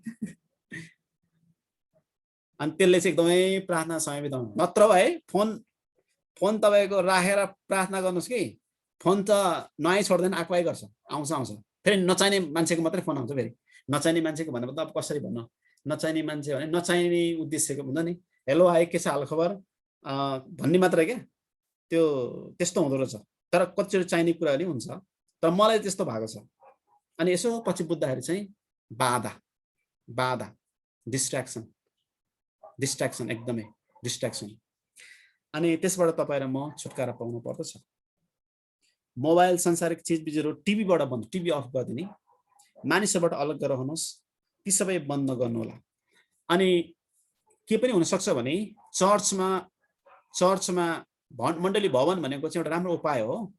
अनि ढोका चर्च बन्द गरेर अनि एक्लै समय बिताउनु पनि एउटा राम्रो उपाय हुन्छ। तपाईँको घरमा त्यस्तो वातावरण छैन भने चर्चमा आउने, चर्चमा जाने, चर्चमा ढोका टोका थुन्ने र भित्र मजाले समय बिताउनु पनि राम्रो उपाय हुन्छ, घरमा त्यस्तो वातावरण छैन भने।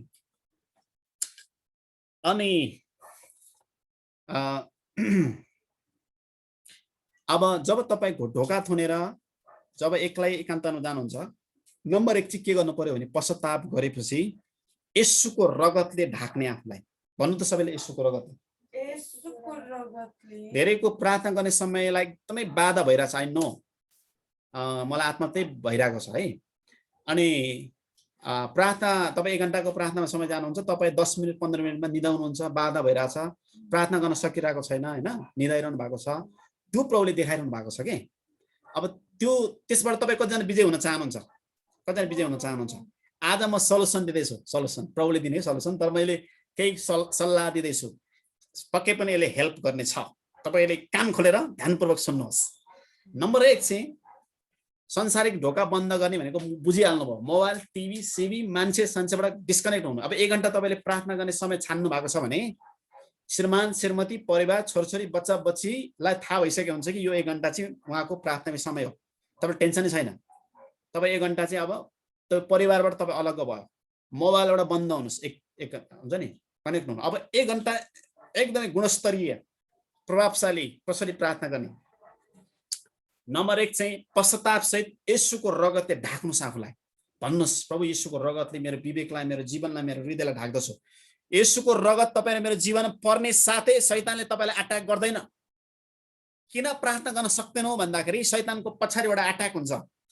येशूको रगतको सुरक्षा नभएको जीवनमा शैतानले विवेकलाई अट्याक गर्न सक्छ, हृदयलाई अट्याक गर्न सक्छ, विभिन्न प्रकारले अट्याक गर्न सक्छ है।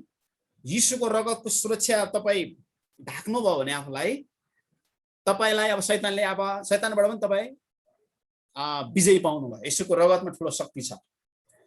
अनि कतिचोटि हुन्छ नि गीतहरू गाइन्छ, आदि मन्छी यतातिर हुन्छ, आदि मन्छी गीततिर हुन्छ नि, येशूको रगत नभएर येशूको रगत बोल्नुस् त, एकचोटि दुईचोटि तीनचोटि बोल्नुस् त, त्यो विवेक आउँदैन, एकत्रित हुन्छ येशूको रगतको सुरक्षामा। येशूको रगत तपाईले एकचोटि तपाईले अभ्यास गरौँ त, सबैले आफ्नो शिरमा हात यसो राख्नुस् त अनि भन्नुस् त म सँगसँगै येशूको रगतले मलाई ढाक्नुहोस्। येशू प्रभु तपाईको रगतले मेरो विवेकलाई, मेरो हृदयलाई ढाक्नुहोस् येशूको नाममा, येशूको रगतको शक्तिमा। आमेन। अब अहिले कस्तो फिल गर्नुभयो? स्वतन्त्रता। तपाईले यो भन्दै गर्दा अदृश्य रूपमा येशूको रगतको सुरक्षा आइसकेको हुन्छ कि। अनि एउटा कुरोदेखि धेरै कुरादेखि डराउँछ शैतान, तर मेन येशूको रगतदेखि शैतान डराउँछ है। येशूको रगतदेखि शैतान डराउँछ भन्नु सबैले, येशूको रगतदेखि शैतान डराउँछ। खै त भन्नै सक्दैन। येशूको रगतदेखि शैतान डराउँछ। येशूको रगतदेखि शैतान डराउँछ। हालेलुया। शैतान डराउँछ। शैतान डराउँछ। आमेन आमेन। भन्दै जानुस् पालै पिलो। येशूको रगतदेखि शैतान डराउँछ। येशूको रगतले शैतान डराउँछ। येशूको रगतले आमेन आमेन। येशूको रगतले शैतान डराउँछ। हालेलुया। वाओ, आमेन आमेन। अब चाहिँ शैतान डराइसकेको छ। यो हामीले रमाइलो अलिकति जस्तो लागे तापनि यो प्र्याक्टिकल कुरो, प्र्याक्टिकल हो। धेरैचोटि यो पढेर होला, यो प्र्याक्टिकल हो। येशूको रगतमा पावर छ। तपाईले दुष्ट शैतान हकार्दा येशूको रगतको शक्तिमा बाँध्दछु, येशूको रगतको शक्तिमा भन्नुपर्छ, बोल्नुपर्छ। येशूको रगतको ढाकिसकेपछि तपाईको दिमागमा युद्ध हुँदैन, टेन्सन पनि हुँदैन।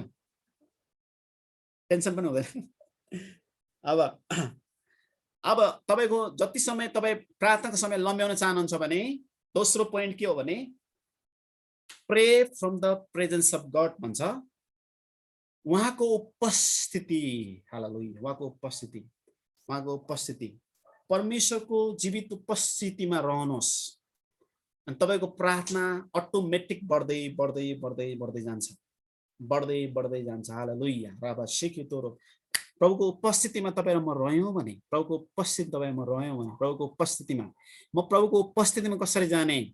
स्तुति प्रशंसा गीतहरू गाएर, कोरसहरू गाउँदै, भजनहरू गाउँदै, कतिपल्ट गाउन सक्दैनौँ भने म्युजिक बजाउने, त्यस्तै खालको धुन बजाउने, त्यो धुन अनुसार मेडिटेट गर्दै अन्तर्विन्ती के अरे ध्यानमग्न हुँदै प्रभुसँग समय बिताउँदै प्रभुको क्विक उपस्थिति। म यहाँलाई भन्न चाहन्छु, आँखा बन्द गर्ने समय दुई हात उचाल्नुहोस् तपाईले अनि तपाईले भन्नुहोस् मसँग, प्रभु तपाईको उपस्थिति मलाई दिनुहोस्, म यहाँ छु, मलाई तपाईको उपस्थितिले भरिदिनुहोस्। हे पवित्र आत्मा, तपाईको शक्तिले भरिदिनुहोस्, तपाईको आत्मा आउनुहोस्।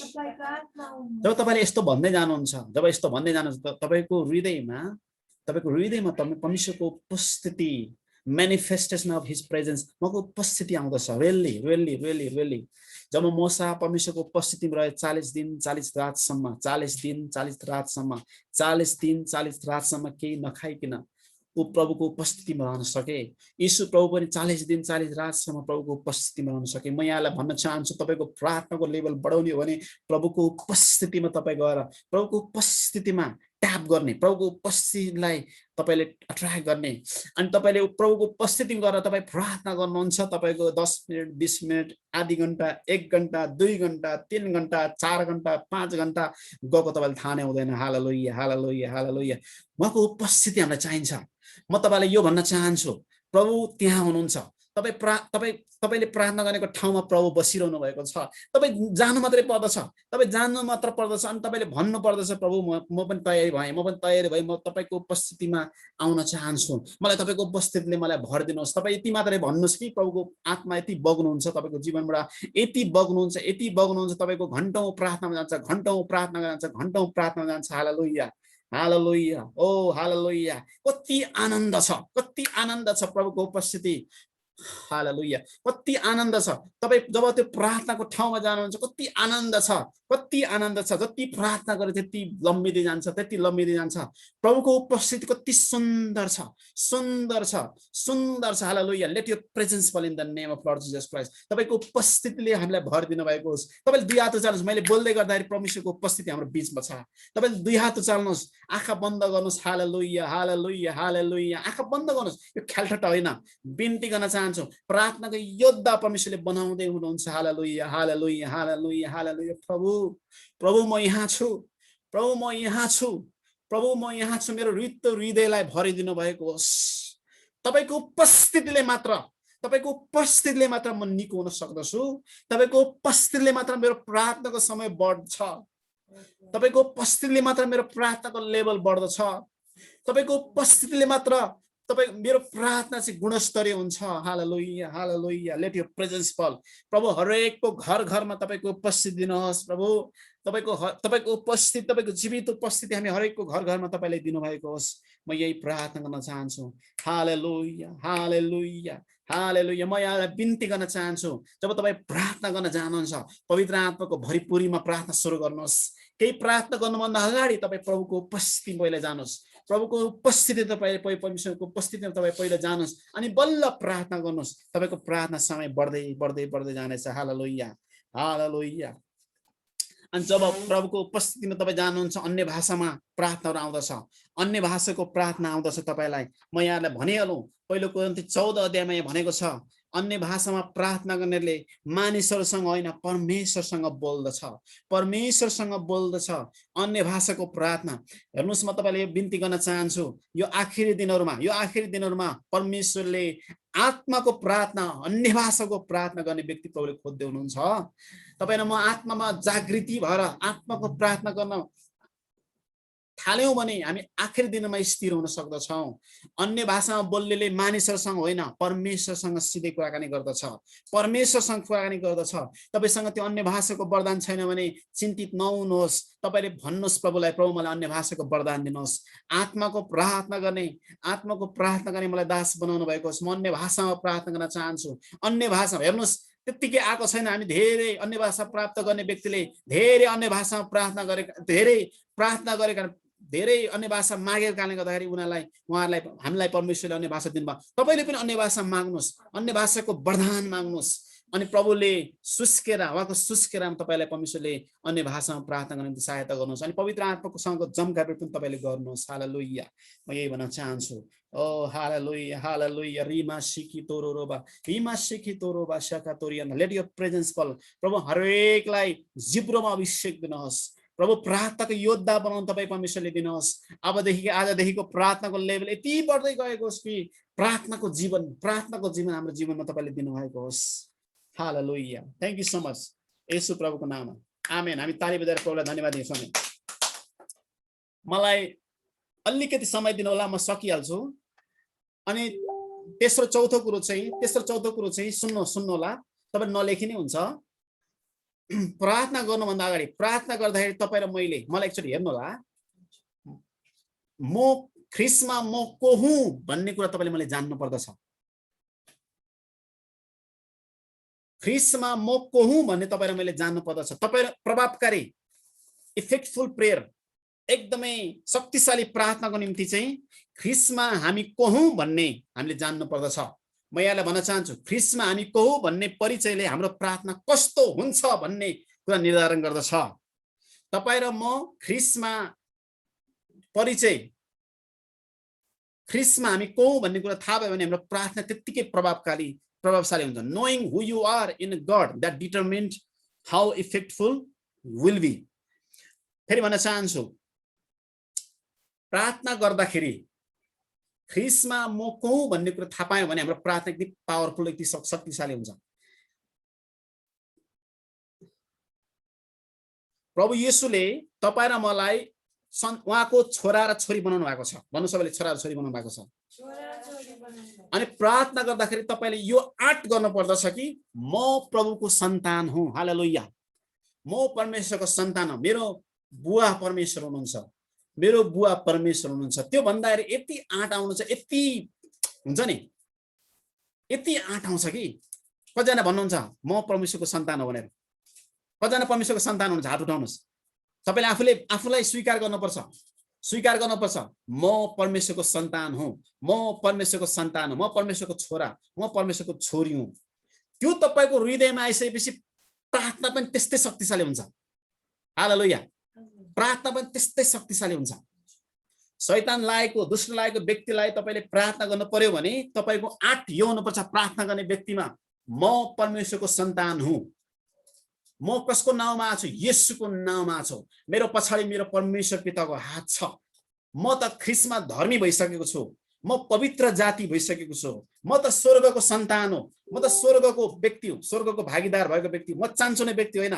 येशूको नाउँमा दुष्ट शैतान निस्केर जा। जब तपाईँ र म ख्रिस्टमा म को हुँ भन्ने तपाईलाई थाहा हुन्छ भने तपाईले बोल्न सक्नुहुन्छ, तपाईले घोषणा गर्न सक्नुहुन्छ। बिरालो जस्तो म्याउ म्याउ होइन, सिंह जस्तै गर्जिन सक्नुहुन्छ। हालेलुया। नत्र भए प्रभुमा ख्रिस्टमा हाम्रो परिचय हामीलाई थाहा छैन भने डर आउँछ, त्रास आउँछ। होइन, गुरुबाले प्रार्थना गर्नुपर्छ, फलाना व्यक्तिले प्रार्थना गर्नुपर्छ। होइन, तपाईलाई अधिकार दिएछ, तपाईलाई अधिकार दिएछ। यीशुको नाममा मेरो जीवनमा भएको दुष्ट आत्मा निस्केर जा। अरूलाई पनि तपाईले भन्न सक्नुहुन्छ, आज्ञा दिन सक्नु पर्दछ। तपाईँ र मेरो प्रार्थना त्यस्तो शक्तिशाली हुन्छ। हालेलुया। आमेन। परमेश्वरको वचन यो प्रार्थनाको विषय मैले यो दुई दिनमा चाहिँ हामीले चाहिँ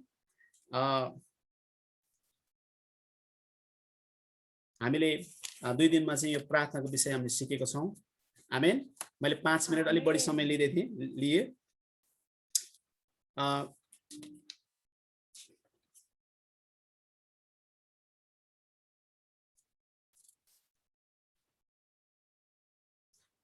परिचय भने बुझ्नु भनेको अरे परिचय भनेको चाहिँ के हो भने पहिला सुरुमा हामी विश्वास गर्दाखेरि कस्तो भयो?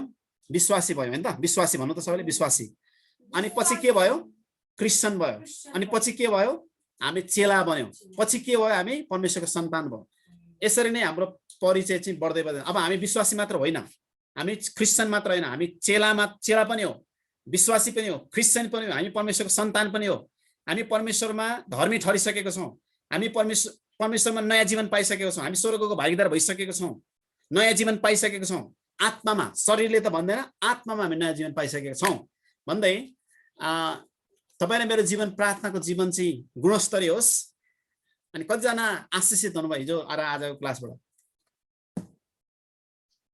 म्युट खोलेर ताली बजाएर प्रभुलाई धन्यवाद दिनु पर्यो।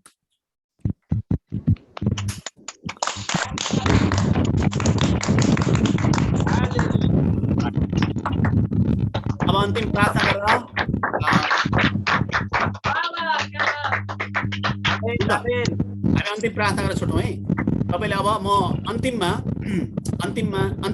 म आफै प्रार्थना गर्नेछु। यो चाहिँ अन्तिम हो। हिजो र आजको क्लासलाई अन्तिम प्रार्थनामा म यस्तो प्रार्थना गर्दैछु कि यसरी म प्रार्थना गर्न चाहन्छु कि हामी प्रार्थना चाहन्छौँ प्रार्थनाको योद्धा बनाउनुहोस्। अनि जसै मैले अन्तिम प्रार्थना गर्दाखेरि मैले यो बोलीले बोल्छु नि, घोषणा गर्छु नि, तपाईले हुन्छ ज्यू प्रभु, यस प्रभु, म तयार छु भनेर तपाईले आमेन आमेन भन्नुपर्छ। तपाईले ठाउँमा बसेर है। कतिजना भन्न चाहनुहुन्छ? यसलाई के भन्छन् भने परमेश्वरले उहाँको दासद्वारा मुखबाट अभिषेक पठाउनुहुन्छ अनि तपाईले रिसिभ गर्नुपर्छ, तपाईले स्वीकार गर्नुपर्दछ। तपाईले सुनेर एक कान सुनेर अर्को कानबाट उडाउनु हुँदैन, तपाईले ग्रहण गर्नुपर्दछ। अनि यो प्रार्थनाको योद्धाको अभिषेक तपाईले पाइसकेपछि तपाईको जीवनमा लागू हुनेछ। म तपाईहरुको निम्ति, हामी सबैको निम्ति, म आफ्नै निम्ति प्रार्थना गर्न चाहन्छु। तपाईले स्वीकार गर्न सक्नुहुन्छ। तपाईले प्रार्थना गर्नु पर्दैन, जिउ मात्रै भन्नुस् दुई हात चलेर। हालेलुया। परमेश्वर बाबा, यो समय आज हामीले प्रार्थनाको विषयमा सिकेको छौँ प्रभु। आज हाम्रो मण्डली परिवारले जे जति विषयमा सिक्नु भएको छ, प्रार्थनाको विषयमा, प्रार्थनाको योद्धाको विषयमा, कहाँ प्रार्थना गर्ने, किन प्रार्थना गर्ने, अन्तर्विन्ती प्रार्थना गर्ने भनेको के हो भन्ने विषयमा हामीले सिकेको छौँ। कसरी हाम्रो प्रार्थनालाई प्रभावकारी बनाउने भन्ने विषयमा सिकेको छौँ प्रभु। प्रार्थना गर्न चाहन्छु, प्रार्थनाको योद्धा दानियल जस्तो अभिषेक तपाईले दिनुभएको होस्, हन्ना जस्तै प्रार्थनाको योद्धा तपाईले बनाउनु भएको होस् प्रभु। अनि प्रभु नेहेमिया जस्तै प्रार्थनाको योद्धा तपाईले बनाउनु भएको होस्। तपाईँ येशू प्रभु जस्तै तपाईको अभिषेक, हामी येशू जस्तै प्रार्थना गर्ने, एकान्तमा प्रार्थना गर्ने, एक्लै प्रार्थना गर्ने, उपवास प्रार्थना गर्ने व्यक्ति हामीलाई बनाउनु भएको होस् पनि प्रार्थना गर्छौँ। हरेकलाई प्रार्थनाको योद्धा बनाउनु भएको होस् येशूको नाममा। पवित्र आत्माको शक्तिले भरिदिनु भएको होस्। जब उहाँहरू प्रार्थनामा, जब हामी प्रार्थनामा त्यो कोठामा, त्यो ढोकामा, त्यो ठाउँमा हामी प्रार्थना गर्न जाँदछौँ, येशूको रगतको सुरक्षामा रहन सकौँ। पवित्र आत्माको भरिपुरी दिनुहोस्। अनि प्रार्थनाको समय चाहिँ वृद्धि हुँदै गएको 10 मिनट 20 मिनट 30 मिनट यसरी वृद्धि हुँदै गएको 1 घण्टा मात्र हैन, 2 घण्टा मात्र हैन, 3 घण्टा मात्र, 24 घण्टामा प्रार्थना गर्ने जीवनशैली येशूको नाममा। आमेन भन्नु सबैले। येशूको नाममा 34 को 1 अनुसार हर समय प्रार्थना गर्ने, हर समय प्रशंसा गर्ने, हर समय प्रभुको नजिक जाने, हनोक जस्तै परमेश्वर साथ हिँड्ने व्यक्ति हामीलाई बनाउनु भएको छ। हालेलुया। परमेश्वर सँगसँगै हामीलाई व्यक्ति बनाउनु भएको होस्। तपाईँ यीशु ख्रीष्टको दोस्रो आगमनमा उठाइलाने हामीलाई तपाईले बनाउनु भएको होस्। हाम्रो परिवारको हरेक व्यक्तिहरू तपाईमा आउन सकेको होस्। हालेलुया।